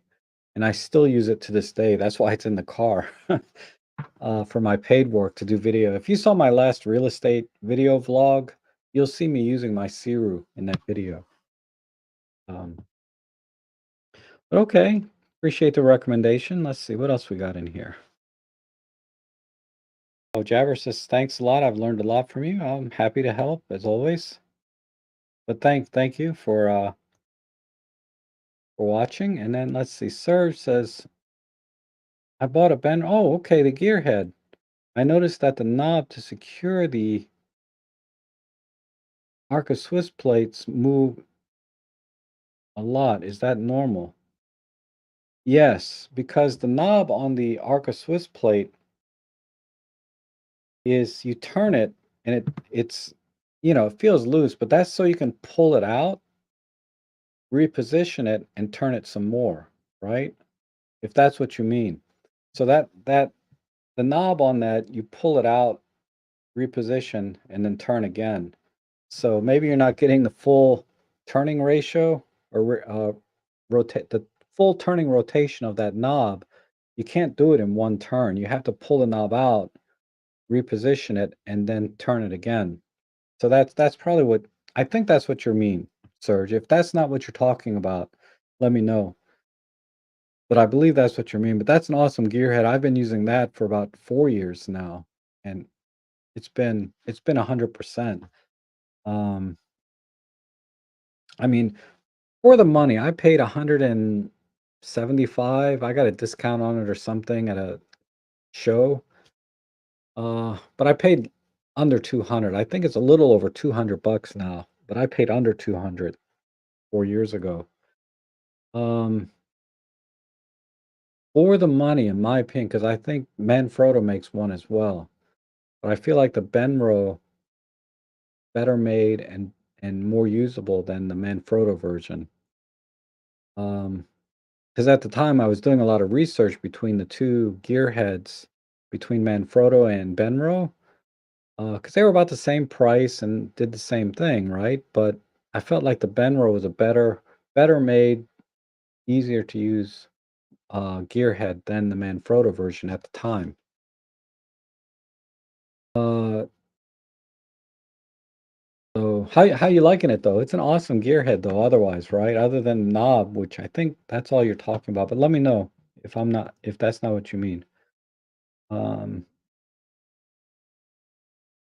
in 2022, what are a few good starter cameras that are less expensive but good quality? Gosh, just about anything they make now. If you want to talk about Micro Four Thirds, you know, let me see, that are less expensive. I mean, less expensive is a tough is kind of vague, but if you want an interchangeable lens camera, let's start there. Interchangeable lens camera, uh, the EM10s when they go on sale are an excellent value. Even when they're not on sale, full price, you get what you pay for, but typically they go on sale for 100, $200 off, or they include a free lens, whatever the promotion is. If you get those on promotion, very, very good deal, the EM10s. I'm not as familiar on the Panasonic side, but a really good inexpensive camera, I think it's their uh, the G9 I like, but I would say that's close to $1,000 body alone, maybe more. I wouldn't say that was inexpensive. When I think inexpensive interchangeable lens camera, I'm thinking between 500 and 800, right? Lens included. The so the M10 to me, the if you can get a Mark II, if you can find one refurbished or in excellent mint condition used, EM10 Mark II is by far to me the best entry level camera because that'll do everything you need to do photographically and grow in your photography that you could possibly need to do. Uh, but the M10s, I guess they have a Mark IV now. That's really nice. The Mark IV is really nice. I'd still get a Mark II over a Mark IV, but the Mark IV is really nice. And then on the Panasonic side, I think it's the GX9, not the G9, but the GX9. I believe is relative. Let me just let me just give you. I'm going to give you three options. Okay, so EM10, no question. Let me look at a GX9 real quick.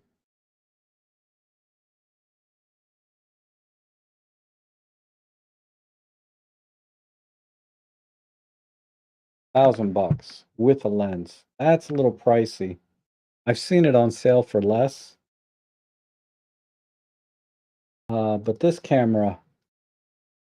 camera I've seen on sale for like $800 with the lens. This is a good camera. Um, Built-in flash, tilty EVF. This is a good camera if you want to go more rangefinder style, right? Well, this needs to be on sale also, right? So, because the EM10, a Mark IV, what are they asking for that?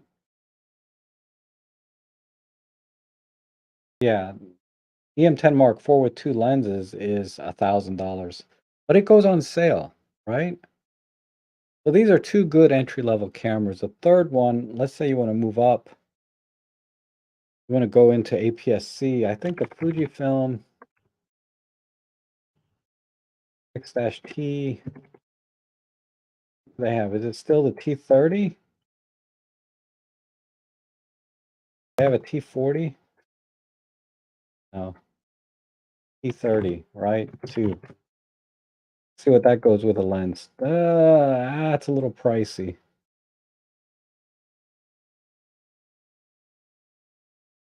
Yeah, maybe not, but I don't know if Sony has anything. Sony, what do they call their cameras now? They're little ones. I know them as Nexus. NEX6 is the last one I bought, but it's that series of camera. Their APS-C series. Oh, they call them 5,000 or something, right? So A 6,000. See what a 6400 is.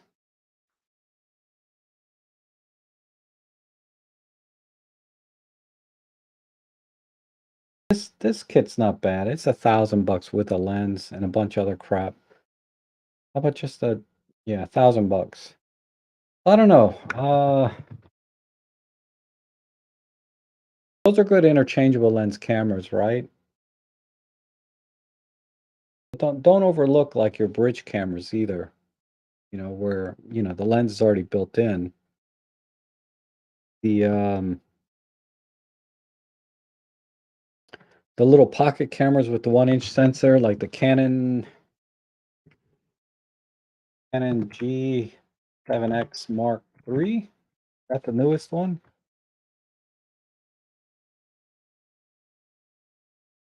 This is a good little camera. 1-inch sensor, and a zoom range. I forget what the zoom range is.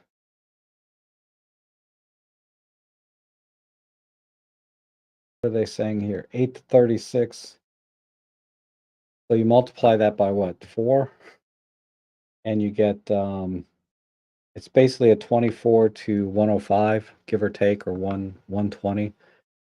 This is a good This is a good little camera for a bridge camera for about 639. Like I said, if it goes on sale, you can get it for less. But to me, though, those are decent entry-level cameras. One being kind of the bridge camera, like that G7X. Sony makes similar things, and what else? But if you want an interchangeable lens camera, I'm telling you, EM10 with when it goes on sale, I can't think of any other camera system that would be a better value than that. 'Cause it'll shoot, 20 megapixel images. You have an amazing lens selection, so you can grow your photography. In terms of feature set and lens selection, there's no limit there. And then with the image stabilization and 4K video is excellent. And the Mark IV has the flip down screen, so you can vlog with it as well if you have a nice wide lens. So to me, that's the best deal. Then the GX9 is more of a rangefinder style, but when that goes on sale with a lens, that's an excellent camera. Uh, and will give you better video ultimately if you're really into video. And then, yeah, Fuji's a little bit pricey. I think they have XT200 or something, but I would avoid those. I I didn't care for those personally, but it's an option, right? I think it's the XT. Let me just look one more time. Fujifilm XT200.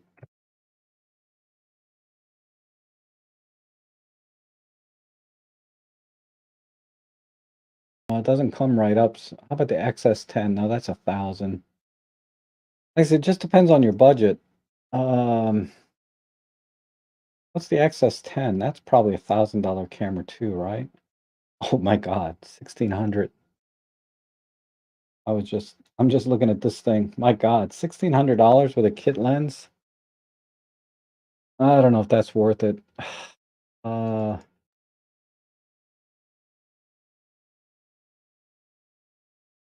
well, anyhow, that's all off the top of my head. That's all I can think of. If you want a really good image quality, that EM10 seems to be the sweet spot for me because it's not a lot more expensive than say that Canon bridge camera, and it's a lot cheaper than anything else that would give you basically the same image quality.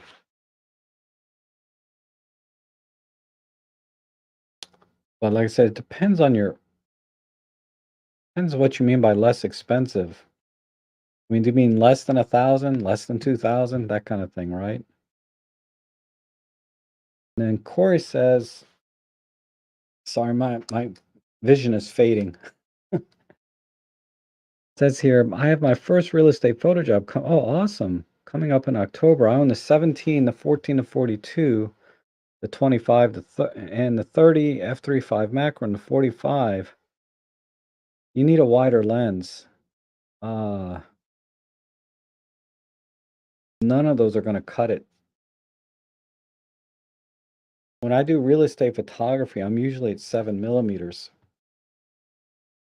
Um, you could get away with the 14 to 42, but your shots are gonna be too tight. It depends on how big the property is. I mean, if we're talking about a property that's 7 to 10,000 square feet, you might be able to get away with, the 14 to 42, but I doubt you're getting that kind of job already. If you are, that's awesome.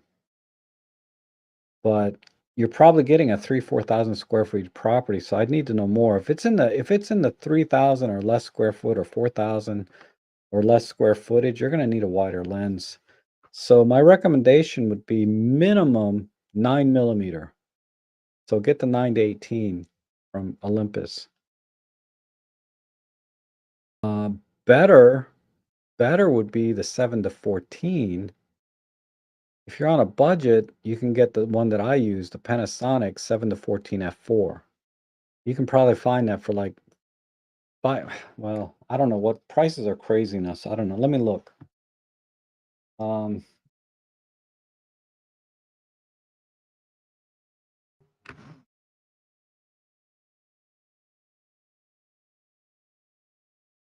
let's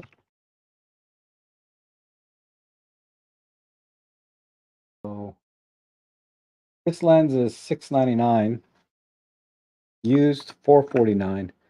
So get a used one of these. I would get this over the 9 to 18.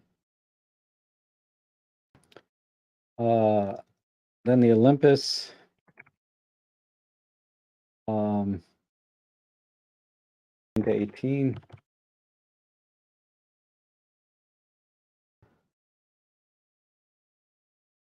This is about the same price, and then used are around 300. If you're going to start doing real estate on any kind of regular basis, I would lean towards the 7 to 14. And if you have the budget for it, let me tell you the best lens to get. Um,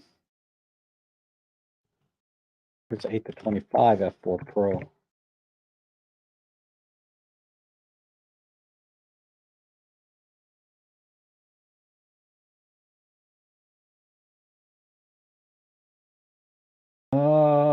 Well, the 7 to 14 2.8, get whatever's cheaper for real estate. I think the 7 to 14 would be a better choice, but 8 to 25 wouldn't be bad either. So let me explain to you. A lot of times when I'm taking photos for real estate, I crop in anyway. I shoot way wider than I need most of the time. And then I end up cropping down to even 12 to 14 millimeters. I end up cropping down a lot. So people ask me, why don't you just use a 12 millimeter lens rather than shooting at, say, 7 millimeters and cropping in? Um, because you need a wider lens for a lot of reasons, mainly for distortion, right? If you have any keystoning errors, you have to shoot wider. And then also, a lot of times there's distortion with wide angle lenses towards the end, which can be corrected in post processing to some extent. But um, also, when you're framing and composing your shot, if you shoot wider than you need, you can compose or frame the shot in a way that's more pleasing, right? Meaning having your corners go into the right corners. Uh, it's hard to explain, but I do shoot wider than I need at 7 millimeters and crop into 9 or even 12 millimeters in a lot of cases, maybe even tighter if I want to get two different kind of looks. I've done this before where I've taken one image and it's the wide angle shot, and then I just did a crop, right, to get a tight shot. And I just took one picture basically. Do that. Um, So now you've delivered 2 images off one image. But yeah, the 7 to 14, if you can find that for like 4 or 500 bucks, you have to do at least that. The 9 millimeter you could get away with, but you're gonna have to be a little more conscious of your framing because there's a big difference between 7 and 9. 8 is about is a little bit tight for me. Um, and then the other reason you want wide as possible is if you ever get into video work in real estate, um, image stabilization crops in a little bit, right? When you're doing video. And when you take it into post processing, a lot of times you have to stabilize again. Like I think at Premiere they call it warp stabilizer. In DaVinci they just call it stabilization or tracking, something like that. But you have to crop in even a little more when you're post processing your video work. So if you're shooting at 7 millimeters, you have a lot of wiggle room to crop in and still get a good perspective of the property and the different rooms. So you have to invest. Let me just double check because you didn't say you had anything wider that I can see other than the 14 is your widest. Yeah, that's going to be hard, Corey. I could not do any of my jobs with any of those lenses, unfortunately. So if you have to sell something to get something,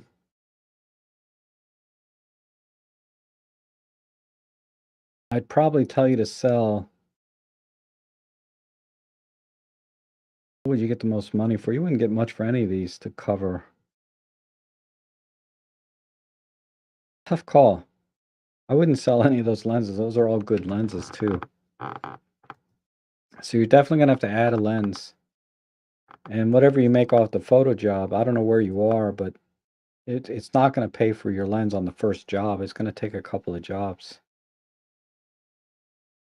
Because typical real estate jobs, depending where you are in the US, if it's in the US, it's so competitive. So you're talking about 200 bucks plus or minus, 100 there, right? On what you can earn per property. So there's variances in terms of size of the property and yada yada. Um,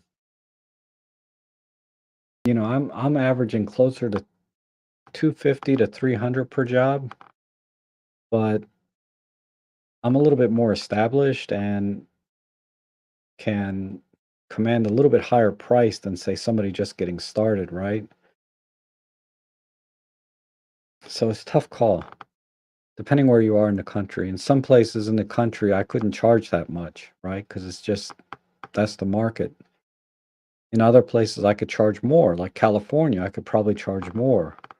Uh, but where I am here in this metro area, I'm charging above the national average. National average is around 200 bucks per property. It's pretty sad. Uh, but averages and things, stats like that just don't mean anything. Um, because they're averages. You have to look at each individual property and your skill set, and you have to price your skill set accordingly. Somebody just getting started in any kind of photography that people are going to pay for, um, it would be difficult to charge more than market rates. You probably have to charge less than whatever the market is, assuming it's a competitive area, right? And because real estate photography is like product photography, it's not an artsy fartsy thing where you can command any price that you want. You have to you have to be you're in a competitive market, and the prices are pretty much set by the market, uh, along with your skill set, right? And because some if your skill set is extremely high, like I would say my skill set is high, but not extremely high, where I can command top dollar. Like if I charge 250 for a property and someone else charges say 850 for the same deliverable. Let's not make any the same deliverable, let's say 25 images, right? They can probably get it if their skill set is markedly higher than mine, uh, they could get it easily, right? But that gap where I'm about here.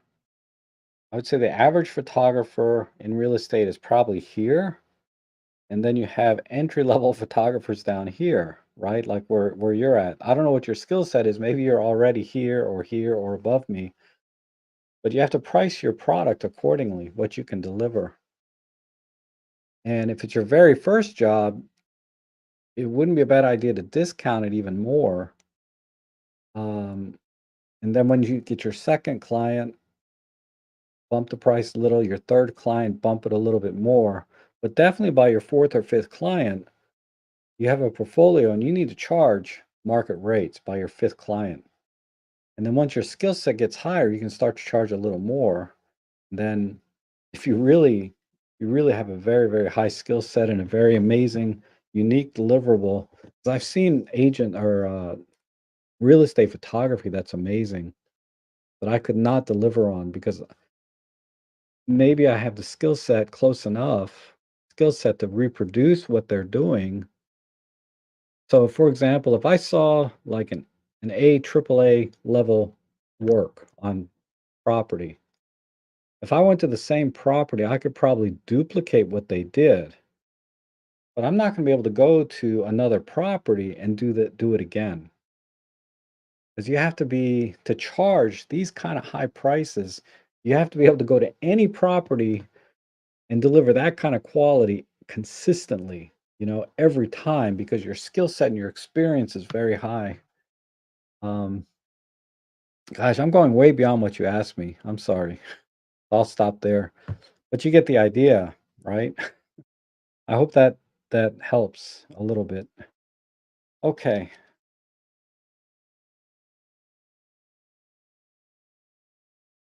All right. October 20th, your birthday. So you're a month after me. Um, Speaking of gas, did you know Amazon now lets you make monthly payment for some? Yeah, I know. It's crazy. I mean, I just put on a 0% credit card if I can. Right now, I'm not at zero on the OM1, so I'm paying a little interest on it, which is annoying me somewhat.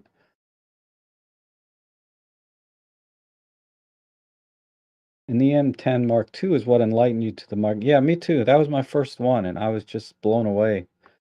And that I actually use that in my real estate photography. If you look at my early videos with real estate, you'll see the M10 Mark II with the 7 to 14 Panasonic. And that's how I got started was with that in Micro Four Thirds with that camera. And that's very early on in my real estate career. So my skill set wasn't that high, but it didn't make any difference. I stuck with Micro Four Thirds even for my paid work up until video became a thing, but now I'm back to Micro Four Thirds, right, with the video side. Wow, I'm like a half hour behind on the chat. I'm sorry.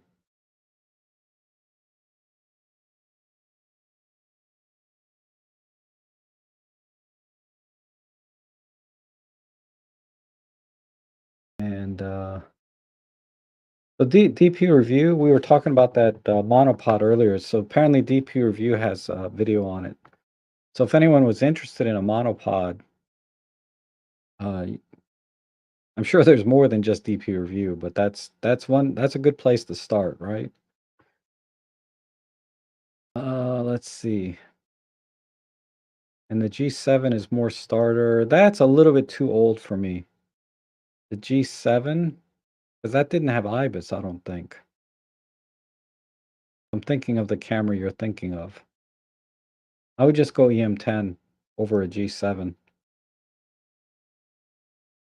G100 is a good starter. I don't know if I'm not familiar with that camera. I don't think that has an interchangeable lens though. I think it's a fixed lens camera, but it might be zoom. Let me just look.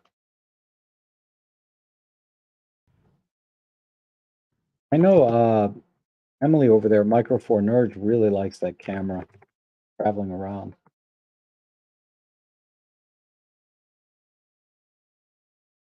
Oh, no, it is an interchangeable lens camera.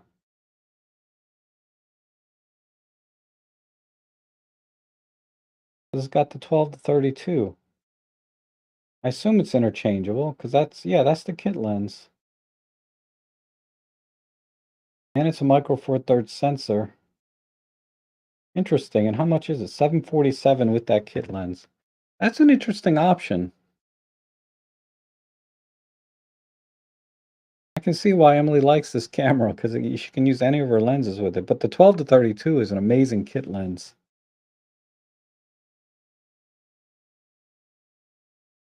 And I'm sure the video is better here than on the Olympus, but 4K photo, 4K 24p, 30p video, advanced. Well, it looks like it has some kind of mic option too, maybe, or I don't know.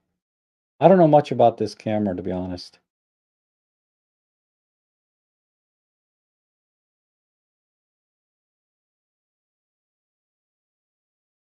But it starts at 747 with a lens. That's not bad. That's very similar to the EM10. I'd probably still go EM10 though, personally, especially a Mark II. Man.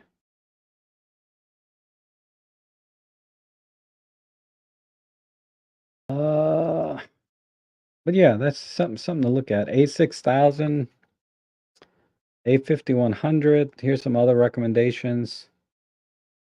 These are a bit old though. My problem with the Sony system in general is the upgrade path is it gets pricey quick. I guess every camera system does, but think about the Olympus OM system flagship camera is what, 22, $2,300. You know, the flagship camera in Sony is like $6,500. I mean, and the lenses are exponentially more expensive from there. So, I mean, I know price and money isn't everything, but if I tried to duplicate my lens selection to anything in full frame Sony, my God, that would be difficult. That'd be difficult to do. And of course, size and weight is totally off the table. I'd have to just accept the fact that I'm going to start carrying big, heavy lenses. But yeah, certainly there are options, right? I don't think the A5100 has IBIS either.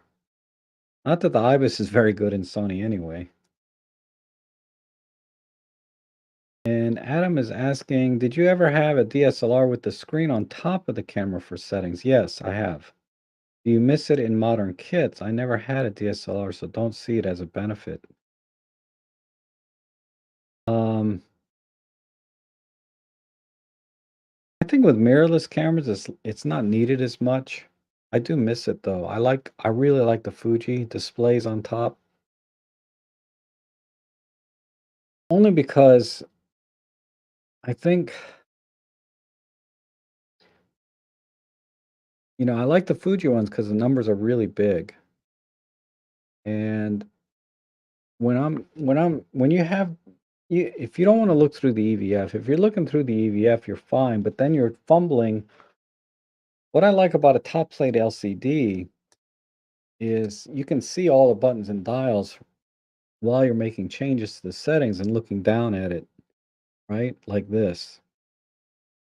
So it's just a minor workflow difference, right? When you can look down at the top of the LCD and see where your buttons and dials are and make changes. When the when the when the figures I really like the super control panel on the OM1 and stuff where you can do it on all the cameras. I shouldn't say just OM1. But when you can see all the numbers in large print, shutter speed, ISO, aperture, on the back of the display, that's probably good enough for most things that I do. But, it's on the back, right? Otherwise, because there are times when I want to change settings and I have to I have to bring the screen out and tilt it flat so I can look down at it and make changes. So whenever I'm shooting a little bit low like this and not looking through the EVF, a top plate LCD would be nice. 'Cause what I'm doing now is I'm coming down like this. I have to pull the screen out and put the screen up flat. And this is pretty much just as good. But I could do it. So yeah, it just I think of it in terms of workflow. It's a little bit different when you can just look at everything. Uh, because the top plate LCD doesn't get in the way of anything. Pulling out the screen like this and turning it and looking down, it works, but it's different than having a top plate LCD because all I'm looking at on the back of the display is the same things that you get on a top plate LCD. ISO, aperture, shutter speed, right? And top plate LCD had a constant battery level and it showed you your exposure comp. So I can just look at the top of the camera and know exactly where all the settings are without having to do this. So that's all. It's just a workflow. If you've never had it before, you're not going to miss it. When you've had it before, you kind of miss it a little bit, right? That's why I like the G9 from Panasonic because it had that nice top plate LCD.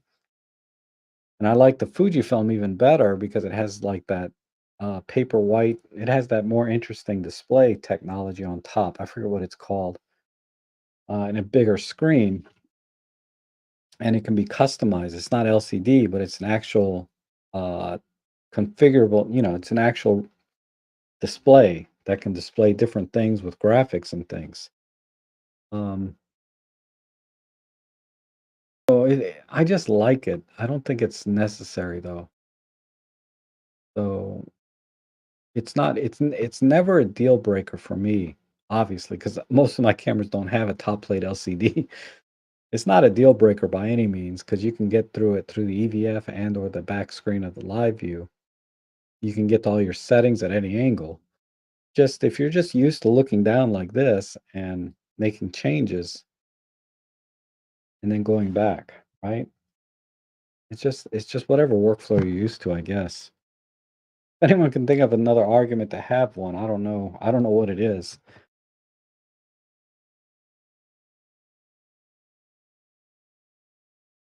Yeah, Jock, the EM10 Mark III it's a great everyday camera. My EM10 Mark II would be my everyday camera if I didn't have a Pen F, or my EM5 Mark II. All excellent shows. Hello, Marco. Late to the show. Yes, I should wrap it up here soon. Oh man, you're making me hungry, Tony. I'm gonna cook some turkey today. I got some ground turkey. Maybe I'll make a chili or something. Is that Adam Farr? Is that the purple blob 7 to 14? Yes, it is. So I forgot to mention that you do need to be a little conscious of flaring on the 7 Corey. You need to be conscious of the purple flaring. It really only happens outdoors with very bright sunlight. So if you're shooting into the sun, which, sometimes is unavoidable with property work, uh, it's a problem. And indoors, it's not as much of a problem, but it does rear its ugly head time to time with very bright overhead lighting, like chandeliers or recessed ceiling lights. And so it doesn't happen often. Like I said, I would say 95% of the time or higher, maybe 98% of the time, indoors, it's not an issue. But sometimes it is. So that's why I always take multiple shots of the same room. It takes a little more extra time. And I do it not just for the purple blob issue, but because sometimes some compositions or different points of the room look better than others. But if there's an image that has that purple blob in it, I can use a shot from a different point of view in the room and it probably won't be there. So it doesn't happen often. Like in my last photo shoot, I only did 100 and I only did 138 images. So That's including bracketed shots. I think I delivered 20 or 24 images. It was a small office space. The purple blob issue didn't come up at all. Out of all those shots, it didn't come up. And in a previous one before that, it didn't come up. But there are well, yeah, it didn't happen. But there are times when it does happen, and it can be a problem because if that was the shot you needed, um, it's very hard to fix in post processing.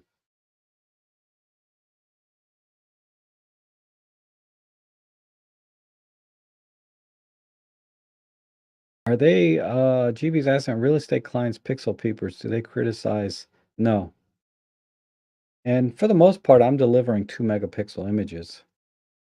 Um, so any defects in the lens quality or image quality is pretty much mitigated because you're delivering a relatively low resolution image. But pixel peeping is not an issue. Now, very high-end clients, I don't have any. I've never done any. But they probably would want a high-res image where that stuff might be more critical. But I've done spaces like, 30,000 square feet, but I do mostly commercial property. And I still deliver 2 megapixel images because they're just going on a website or into some kind of listing system, right? Uh, and they get compressed even more from there. The image quality on on real estate photography is not that demanding for for all of the work that I do, I should say. It's never come up, can you deliver? Not once. Not once has anyone asked me, do you have higher res images? It hasn't happened. I did have one time where I delivered a video that they were asking me, can I remove some of the graininess out of it? And it turns out that I delivered the video, um, and then Google Photos, because I use Google Photos to deliver the images. Google Photos compressed the video down even more than what it was. So now I have to deliver through Google Drive. The video works separately than Google Photos. Um, so it wasn't the video itself, it was the compression that Google Photos did to my and I deliver 1080 video even. I don't even deliver 4K video because it just does not come up. So I would say no, nobody cares about those things, but having a good clean image is important. Like this was my last job here, right? And I was using the 7 to 14. But this was a very, very small office. Um, very, very tiny kitchen, very, very small. Just a hallway, here's an office. Very, very small office. Now I shot this much wider, right? This is a pretty heavy crop actually, because originally in the original image the door is in the image, but I cropped in so you can't see where the door is open, right? Because that's the other thing. I don't like to have doors in my images. The door would have been over here, the door handle, the side of this shelving. Let me see if I can see like here, see this image here, you see the door here? So I was standing here and I cropped in so that the image started here. So I cropped in easily down to from 7 millimeters, probably to 11 or 12, just to do that. But being able to crop in and compose the shot the way that I want it, that's why I shoot wider than I need. And if I have to make any perspective corrections, right? Uh, but that's that. So the answer is no, it doesn't come up at all.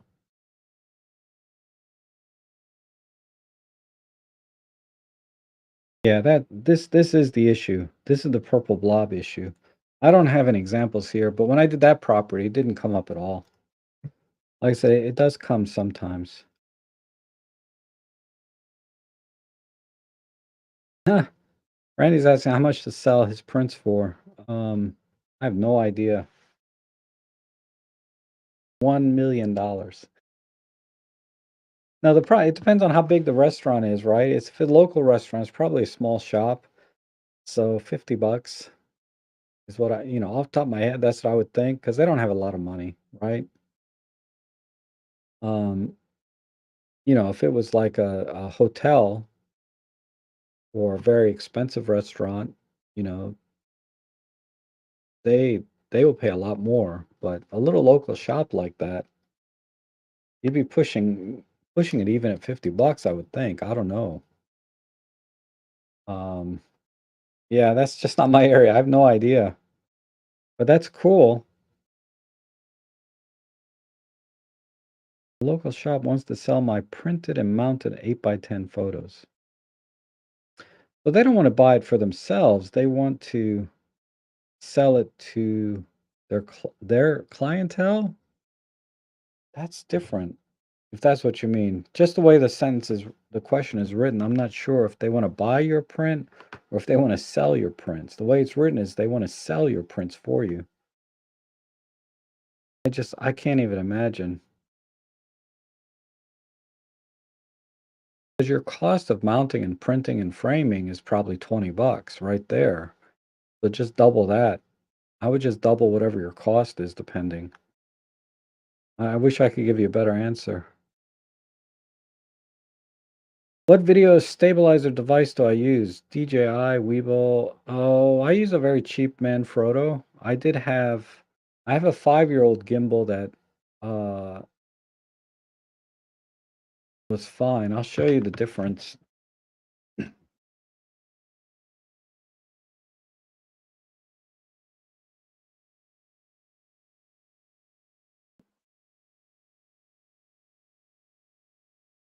This is uh this is the one that I currently use, the Manfrotto MVG 220. I bought it for cheap, like 200 bucks, right? Uh, and the reason I bought this, because previously I had a Zion crane that I bought 5 years ago, and it still works perfectly fine. And that's what I was using for a long time. But I got this one because it was 200 bucks, but because it has this handle like this. And this just makes it a lot easier to get smoother shots. When I have to do low angle or do walking shots, uh, I got this handle. And I like this because I didn't have to use an app to use it. I can just turn it on and everything is in a little menu here that I can work my way around and change the settings and stuff if I need to. So very simple, right? Very simple gimbal. It does have an app where you can do fancier things, I guess. I don't use any of that stuff. I just use whatever I can access here in the menu with this handle, then do my shots this way. So I don't spend a lot of money on this kind of stuff. There is a gimbal that I do want to get eventually is I think it's a DJI Ronin. It's at least the SC2. I forget the model numbers. But in the app on that particular one, there's two models. The newest one that came out and the one before it. There's two models of the DJI Ronin that can do 360 panos when you attach the camera, and it's compatible with Olympus, right? Because the gimbal, the app and the gimbal will take pictures on the camera without you doing anything. So it'll automatically rotate the gimbal and take the picture, rotate the gimbal, take the picture. So that compatibility, but it's like 500 bucks. I think the older model might be down to 300. I don't know. But I'd like to get that eventually. I just don't have any 360 camera work because nobody wants to pay for that. You know what I mean? And I'd only use this for very high quality 360 panels. Otherwise, my little 360 cam, they have a new one out, right? The 360 X3 or whatever. Anyway, that's what some agents use are those very cheap, like a $500 camera, right? But if I got the gimbal, I'd rather spend the 500 bucks on a 360 gimbal that has that app rather than spending 500 bucks on a little tiny camera, right? A 360 camera. So I was thinking about getting the newer 360 cameras that have the 1-inch sensors. It's closer to 7 or 800. But then it occurred to me that the gimbal with the app is $500 or less. And I could just put my Micro Four Thirds camera on it, and it's compatible. My Olympus camera, I should say, or OM Systems. It's compatible, and it'll do the 360 uh, panoramas through the app. So that may be a better route. Then I'll have super high quality images and the 360 functionality. It's not as portable. It has to be on a tripod rather than, the little 360 cameras you can stick on a monopod with legs anywhere, right? Very easily. So the workflow is like 1,000 times easier with a small 360 camera. But that's on site. Once you're off site, the workflow is not too much different, really. So something I'm researching and balancing, but I have yet to have a single 360 job or anyone ask me about it seriously. People have asked me about it. And I'm saying, yeah, well, it'll be another $100. And they're like, oh, never mind. You know what I mean? Uh, they're like, just the photos will do. And if they want video, I'll add the video, charge a little more. But if I say 360, because they have this gimbal now for cell phones, right? For Matterport, the Matterport, whatever, that will do 360 with just your cell phone. Uh, and it's like $90 for the rotator thing, and it'll do the 360 videos, and then it'll give you the floor plan sketches, and that looks like a really interesting option too. So maybe I'll even just do that instead of going with a $500 gimbal and a 360 camera because I just don't get enough interest or anyone that's willing to pay for what it would cost to do that kind of work. Um, and that's partially my fault because I haven't researched it enough to be able to talk about it and sell it. Because if I can say, for an extra $100, I can do this 360 tours, and then for another $50, I can add the floor plan. For another $50, I can do the aerial. It's like you start tacking on, and all of a sudden you got $1,000 real estate job, right?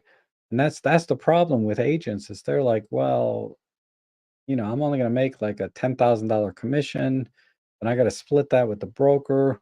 And then I got to split that again with my overhead. And then I got to split that again and deduct the cost of your photography on top of that. And I'm down to like making $1,000 on the property. So they're like, every dollar counts to them, right? And if it's a rental property, forget it. Photos only, no video. As agents don't make any money on rentals. Anyhow, that's a long answer again to a short question, right?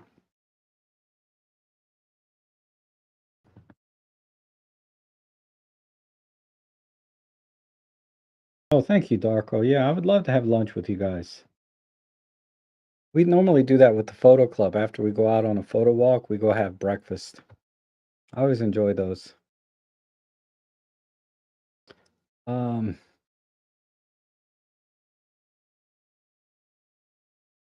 you're welcome, Randy.